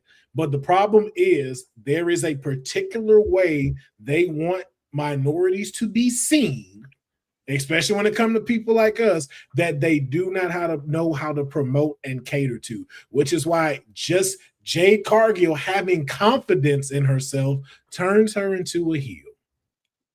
Just like Bianca stepping out to say, I earned my shot. Why does Rhea just get thrown in here and you're looked at as a heel? This is why Jada has slipped into the part that she has slipped into. Because the second one of these focus groups look at this and go, oh no, we don't think that that's going to sell. We need someone we can put onto a sponsorship to do a Slim Jim commercial, and she doesn't sound like, and that's them talking, not me saying that. That's that. I've been in focus groups where people have done that. And unfortunately, because of how she moves, that is the reason why it's happening. Now, the one advice I would give if people are asking for Jada, for Jada Parker, don't stop. Right. Keep being you. Mm-hmm. Put your foot on their neck. Use Natalie tutelage because I promise you, that the way you have the crowd behind you, and if you went through a pipe bomb on NXT, yo, that would change everything. Everything. Do not stop being who you are. Be authentically you, because it is needed. If they want you to become a heel, then hey, yo, bring it back to the beginning. Yo, get OTM back together. Where it's you and this tag team and y'all running roughshod. Way too short-lived. With you in the forefront of it, because again, we ain't really seen factions like that where it's like, yo, the woman at the helm and it's men behind it. Take it and run with it, but do not let these people put you in a box, Jada, and tell you that you ain't enough. The fans are behind you, just like Deonne said. You definitely got it. We ain't talking about the looks. We ain't talking about the curves. None of that. Because I know some of you little IC gooners gonna be like, man, she not gonna sleep with you. You don't know why you going so hard. No, I'm going so hard because I'm a fan of this person. And I'm tired of seeing people getting thrown under the bus because they're authentically them and not put in a box that TKO think that they can sell. If anything, you have failed this wrestler because you don't know how to pivot and you don't know how to work with the product that you got. You hear the crowd. You hear the crowd when your music hits, girl. When she came out to the Royal Rumble, like they told me, like, yo, bro, that whole arena was going Miss Parker. Loud as hell. They all were chanting Miss Parker. That whole thing started. I just hope she doesn't get discouraged and just keeps doing what she's doing. I don't think she's gonna get discouraged. I think she's gonna have her day. She's gonna have her day, and it's gonna be where it's like, okay, we noticed that this is working, and we don't have to do too much to it. Right. So it's like, yo, if you allow CM Punk to go out there and say whatever he want to say, then figure out how to make it work for Jada. Figure out how to make it work for Jade. But stop trying to make people into black beauty pageant queens just because that's the only way that you know how to get folks over to brands and how you think people want to see an audience. You need to expand your horizons. You need to expand how to deal with all talent that is there. From all walks of life and parts of the world. So that is the curious case of Jada Parker. We're now going to move into Flash predictions. I forgot we had predictions. Yes, we do. Backlash again is taking place Saturday, May 9th in Tampa. And first match I believe that is on the card is Io versus Asuka. Who is walking out with the victory? Deonne, let's start with you. Who do you got, Io or Asuka? I'm going Io for this one. And pardon me, I gotta let the dog out. Hold on, I'll be back. Right. Who let the dogs out? Who? He didn't let nobody out yet, honey. He gotta go. I had to do it. I just had to do it. Quit letting your intrusive thoughts win. I can't help it. I really can't. Quit letting your thoughts win. I can't. I don't know what medication you on that's just letting this just run wild. None. Like ultimate. I'm on caffeine. Get off of it. Every time it come in here, like, hey, listen, I know I'm about to say something crazy, but watch this. I think I just need to come with the one. I need to come with a verbal warning label now. Like, guys, I'm about to roll my eyes. Just so you know, I'm about to roll my eyes. Intrusive thought alert. Yo, I wish we could have it on here where like intrusive thought alert come on, and it's like you just press it and the word pop up. Instead of right under you. Instead of intruder alert, intrusive alert, intrusive alert. I'm gonna figure out how we can make it a ticker. Yeah. In red. Matter of fact, while we're waiting on Deonne, let me see if this commercial. Let's see if it can work.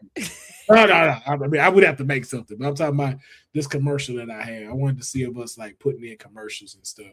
But before we do, like, who do you have winning this match, Asuka or Io? I'm going for shits and giggles. I'm going for Asuka. For shits and giggles. Man, as much as I want Asuka to win, man, you know what? Nah, I'm going with Asuka. Man. Asuka need to win. Io be all right if she lose. Yeah, for some reason, like I said, when you even mentioned, like, I'm tired of the disrespect to Asuka too. and I feel like Io could afford the loss. She can afford. Because She can we afford that. know Io is capable of beating Asuka. We know she can beat anybody's ass in this ring. Like, it's not a problem. Like, Asuka could eat this win for now. But it needs to happen. All right, so we're gonna take a quick commercial break though. Hopefully Deonne will be back, but if not, we'll move on to the next match. Step into the world of Will Pharaoh, where style meets creativity and every piece makes a statement. From bold designs to signature looks you won't find anywhere else. This is more than apparel. It's a vibe. It's a movement. It's crown and cloak. Upgrade your wardrobe and represent the brand today. Shop the latest drops now at crownandcloak.shop and wear the world of Will Pharaoh. Got commercials now. I ain't All playing. right, I like that. I'm getting back at it. Getting my groove back again. Let's go. How the Pharaoh got his groove back. Yo. Yo, that'd be such a dirty ass movie. If that got made, that'd be such a dirty film. Yo. No. That's going on Tubi. We ain't putting this Tubi. It's not coming out in theaters. We can't put this in theaters. Not no sorry Bob. All right, the next match. The Bears and Kit Wilson are in action and tag team against Danhausen and a mystery opponent.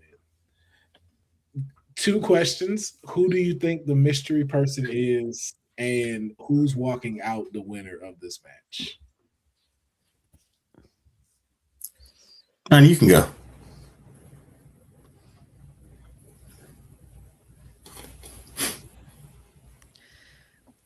I feel like the partner's gonna be something like, I don't know. I have Danhausen's side winning this match. Mm-hmm. I'm thinking somebody like Mr. Iguana or something. They did have a video recently with one another. So I couldn't help but, yeah. That's an interesting match. That's the Mr. Iguana and Danhausen, and they win. Damn, I don't know, man. Danhausen's side, obviously, for the win too. I don't know who he's gonna have, man.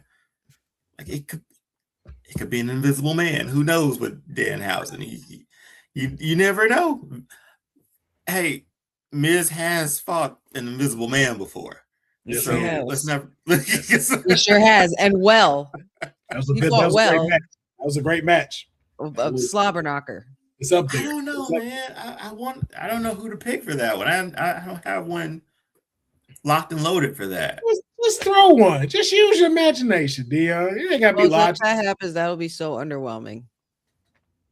Oh, Pepsi Phil, I doubt it. I doubt it. Please, God, no. They can't afford Pepsi Phil at Backlash. They blew it all on Roman.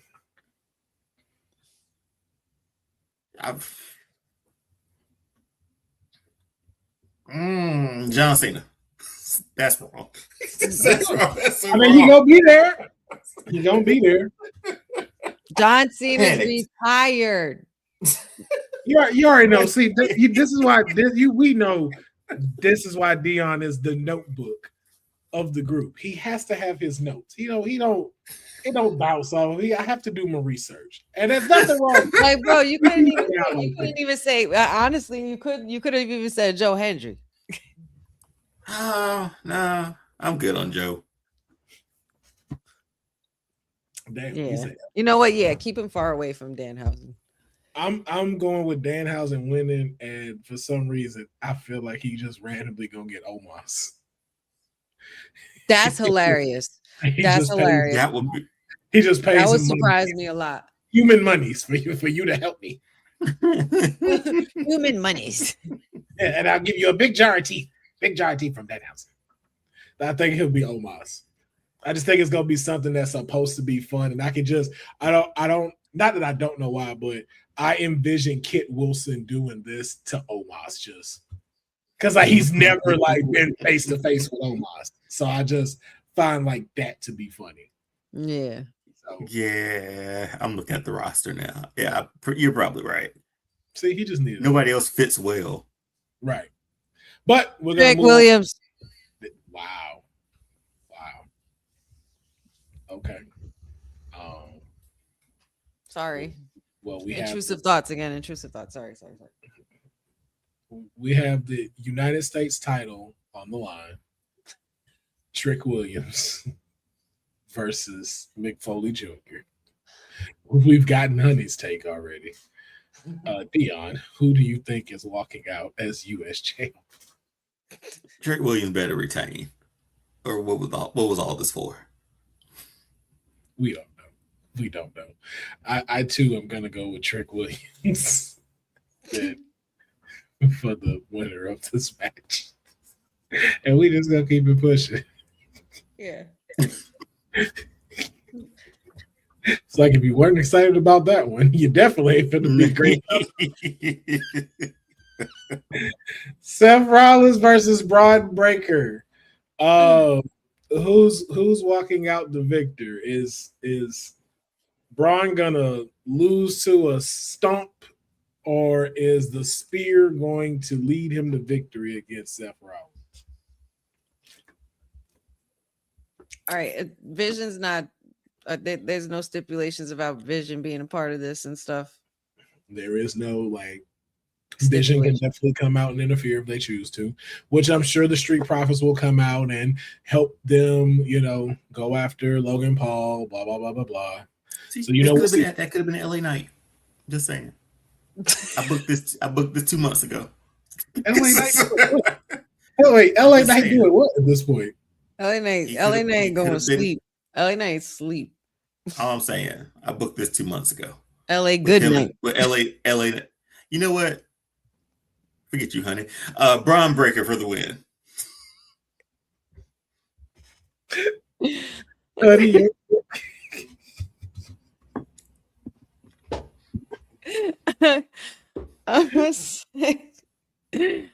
I'm gonna say Seth. Put this dog down, man.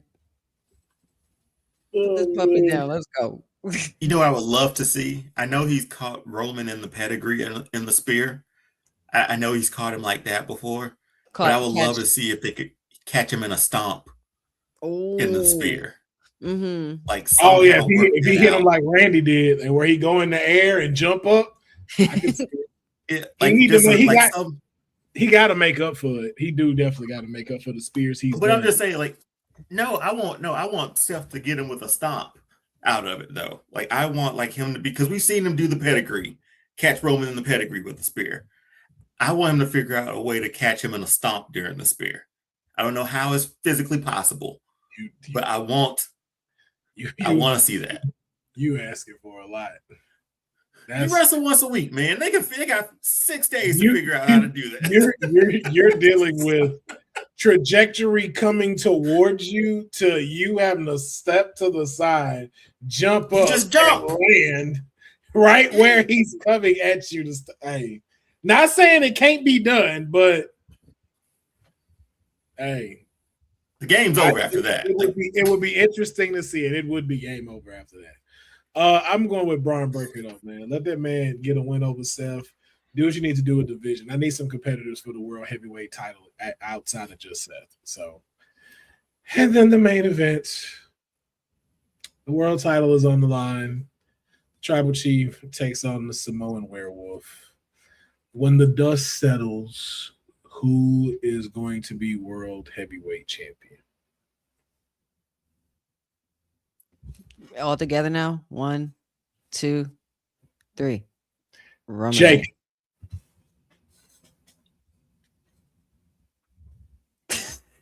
I think Roman Reigns say F everybody for trying to cut my money and let him win. Oh shit. And that's a wild thought still to me. Yeah. that they would ask him to take a pay cut. He ain't on them dates no more. I can see him just like, yo, pit it. Hey, you got it.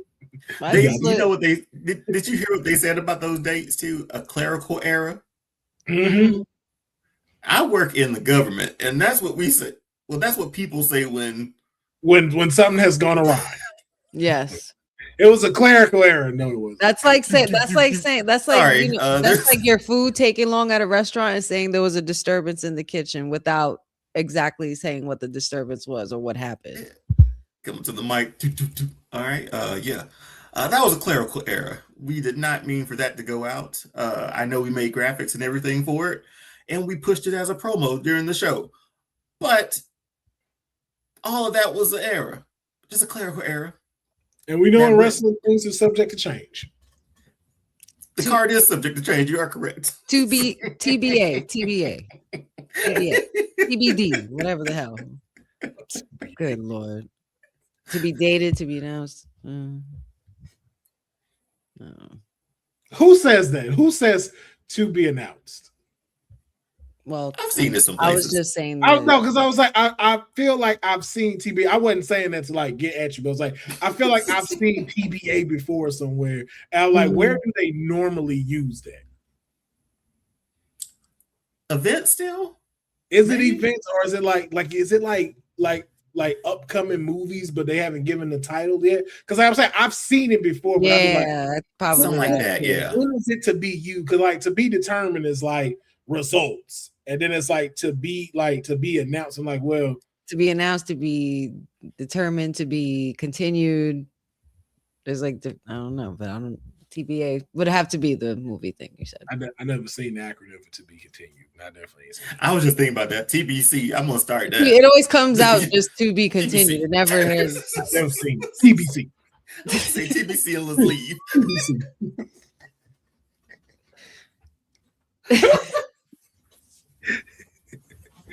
Yo, we definitely gonna start using that on our shows. TBC. So like, listen, well, clock is running down. Clock is running down right now. So TBC to the next episode.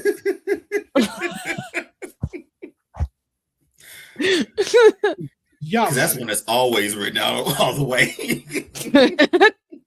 all the way out. They're like, we got the whole thing. They're like, let's bring TBC back. Oh God. But man, Backlash is taking place this Saturday at 3 p.m. Pacific, 6 Eastern. But apparently, I guess that's the count. I don't know. There's a countdown that is going to be happening on ESPN2. Then you can watch the first hour of Backlash on ESPN. And then doing that again? Yes, the remainder will be put back on the ESPN app that you can get, but it will be shown internationally on Netflix.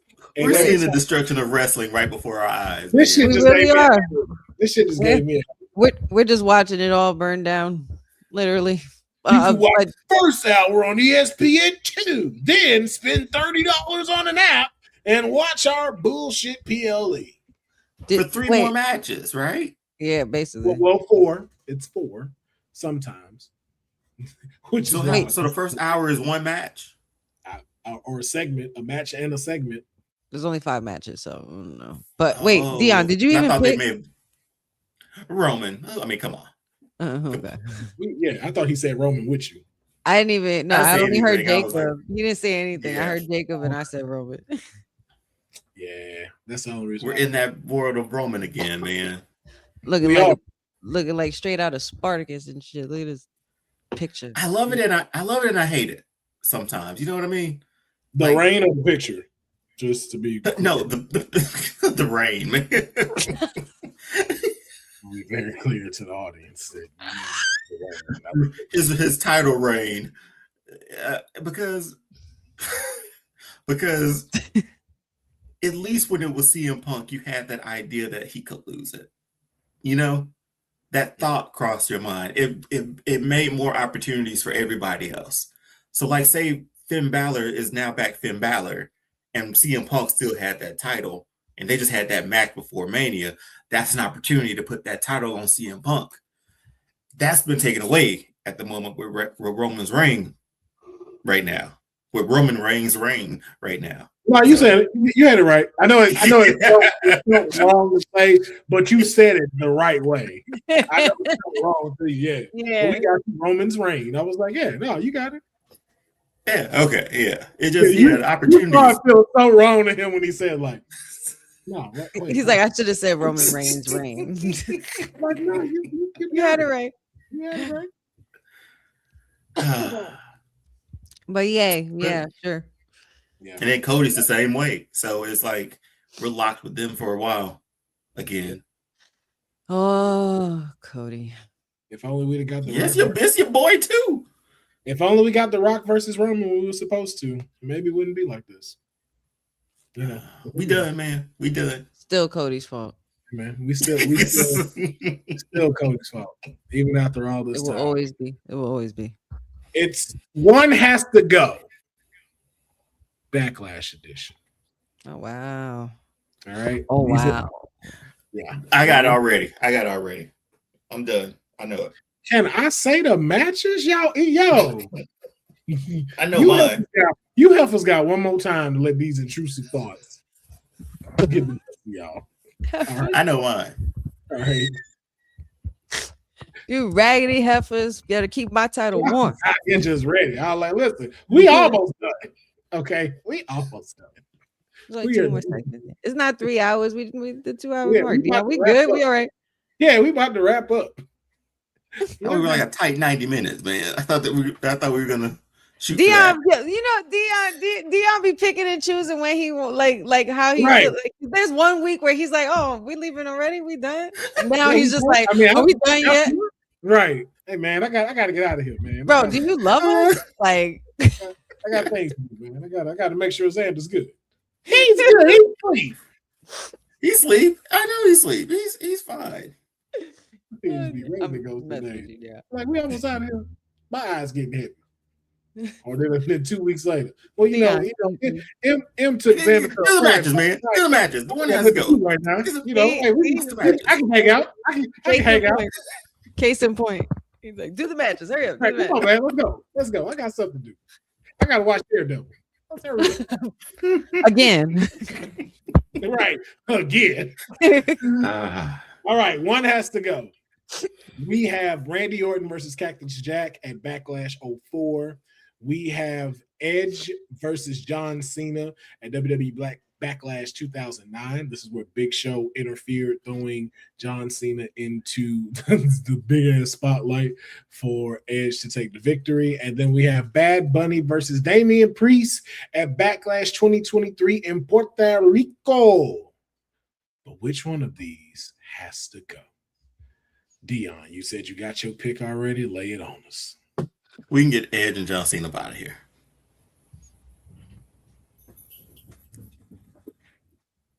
Same. We can go. Because that Randy Orton Cactus Jack match, fun. Randy, one heel Randy. One for the Bucks. Tax in his back. Mm-hmm. And then this Bad Bunny thing, man, it shouldn't have been that great. But boy. What an entrance. That entrance in Puerto Rico, like that was a fun match. Edge and John Cena. There you go, honey. There you go. They can go ahead and get on out of here. Yo, that flag did not want to come out. It was like, man. I was like, it's gonna come out because I was like, I know that flag bigger than that. The flag was like, tonight, man. Yeah, I guess I'll unravel since y'all talking about it. Honey, I think you're the same. Yes. All righty. Definitely the same. Well, there y'all have it. So we're gonna move on to the next one.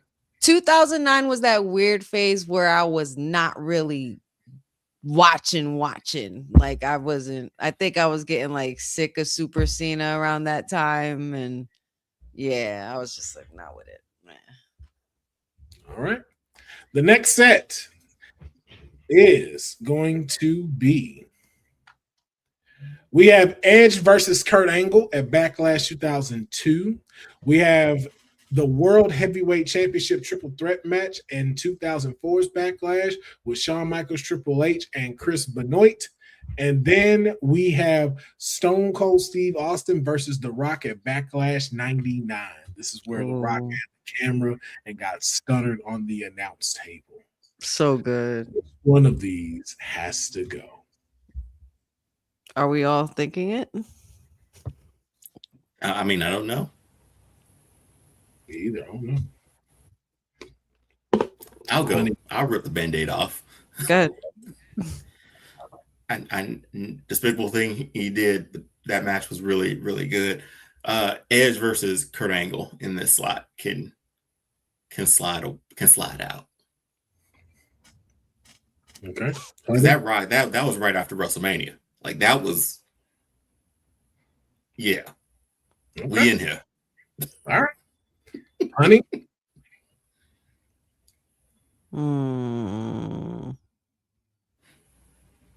Yeah. That wasn't a hair match though, right? No. Was Kurt that the and hair Edge? match? That wasn't a hair match, was it? I don't think Okay. so. Hold on. Because they went a few times. That might not have been it. Two seems early. It was. Oh But no, that was the hair match. Their feud featured high quality technical matches, including a standout match at Backlash and a hair versus hair match. It was at Judgment Day that happened. not Oh, Backlash. okay. Yeah. Okay. Exactly. If that was the hair match, I would have maybe changed it. But Yeah, same. But Edge and Kurt. Man, that World Triple Threat shit can go. That match between Edge and Kurt Angle was fire. This one let me know Edge was gonna be somebody when he went up against Kurt Angle. Because this was still like, this like I would rewatch that one. Will. That's what I said. I would implore you to go rewatch this match because this match was incredible between these two. Like this was one of the like starts to where you really believe Edge could be a single star.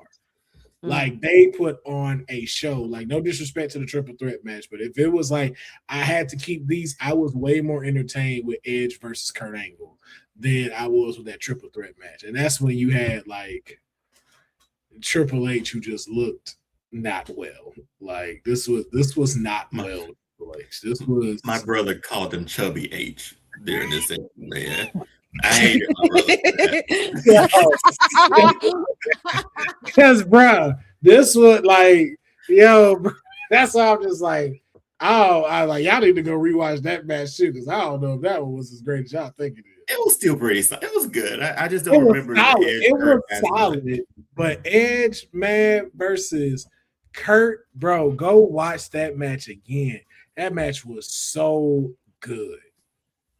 But I'd have to get rid of the triple threat match outside of this.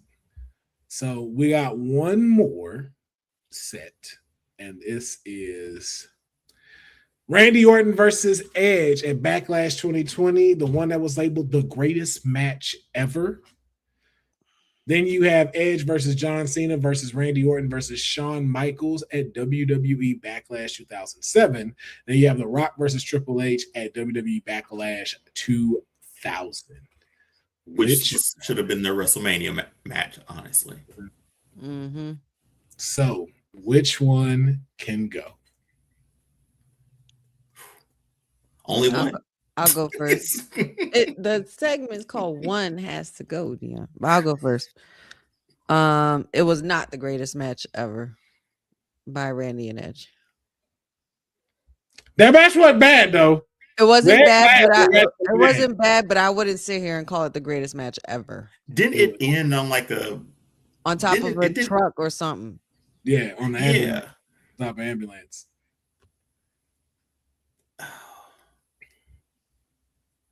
It's I love Rock and Triple H is gonna be there because that should have been their WrestleMania match that year. I ain't gonna hold you, man. I enjoy Randy versus Edge for some reason. I did too. It wasn't the greatest, but it wasn't bad. Was this after Triple H got hurt? Is when we got this Edge Cena? Yeah, this was like when he tore his quad again. Yeah, this is when his other quad. This was the peak when we were getting ready to go to 09 Orton. Like this was one of the first where this was starting to rev up because this was rated RKO. That's it.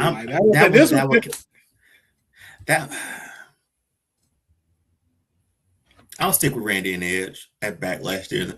It got us through that month, man. That was a tough year. So which one got to go? The Edge, Cena, Randy, and Shawn Dang. for me.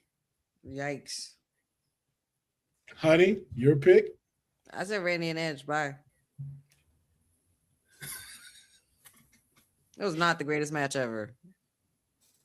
I mean, that was their mistake of building it like that. Yeah, I don't know why They should have never built that match like that with two guys who aren't like fully like technical wrestlers. You know, that's who I reserve that for. Man, bro, I'm gonna have to go with Randy and Edge. Just because these other two were just so good. Mm-hmm. Like, I'm not taking it Randy away. and Edge and the other one. Like, but man, the Rock and Triple H, like you said, that was their WrestleMania, and we still say Backlash 2000 is one of like the best like Backlash PLEs ever. Mm-hmm. But that Edge, John Cena, Randy, and Shawn, that was like that's 2K dreams right now. Like, people are playing that in 2K right now. Yeah, we got to see that. Yeah, like that was dream mashup of the like, yo, there's over 30 titles in that ring. Title reigns, right?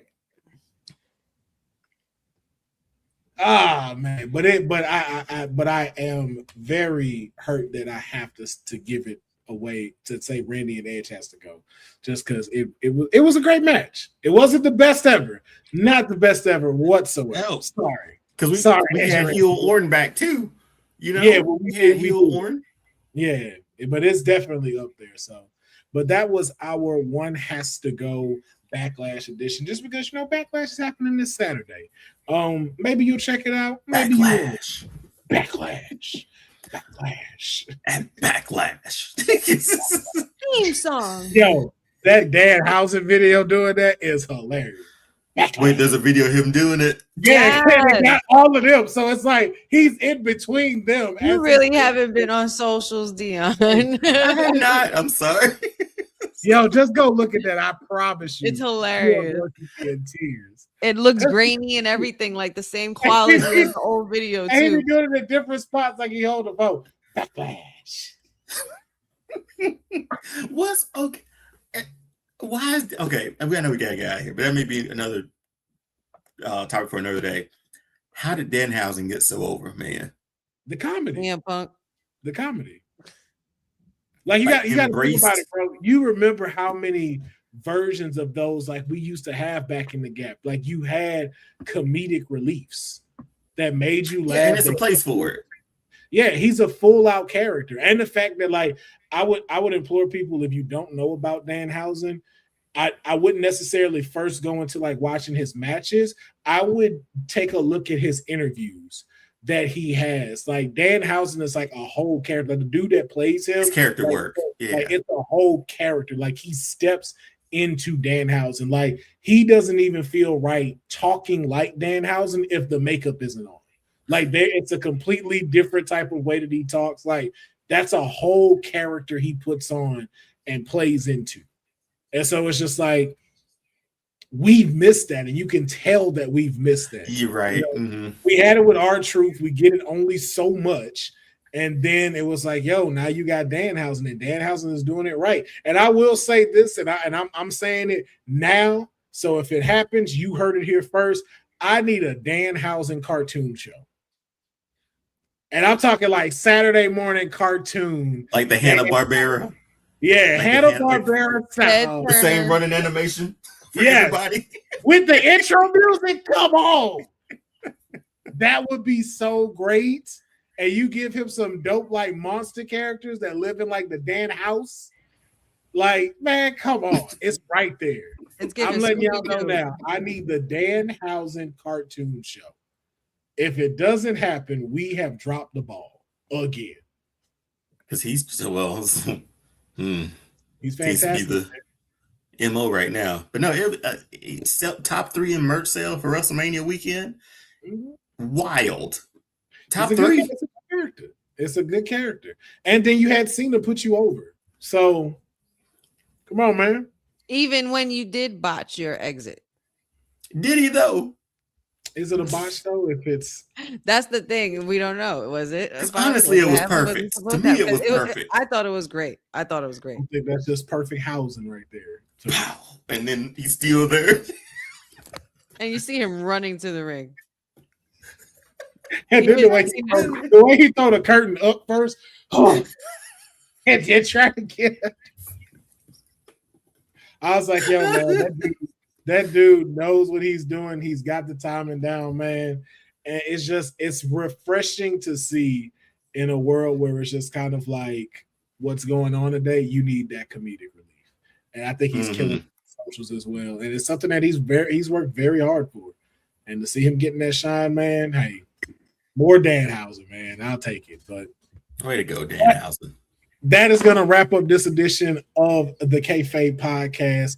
We a little bit over 90 minutes, not too much. The rest of the 15 is definitely Deonne's fault. So don't knock us for it. We were almost at 2 hours.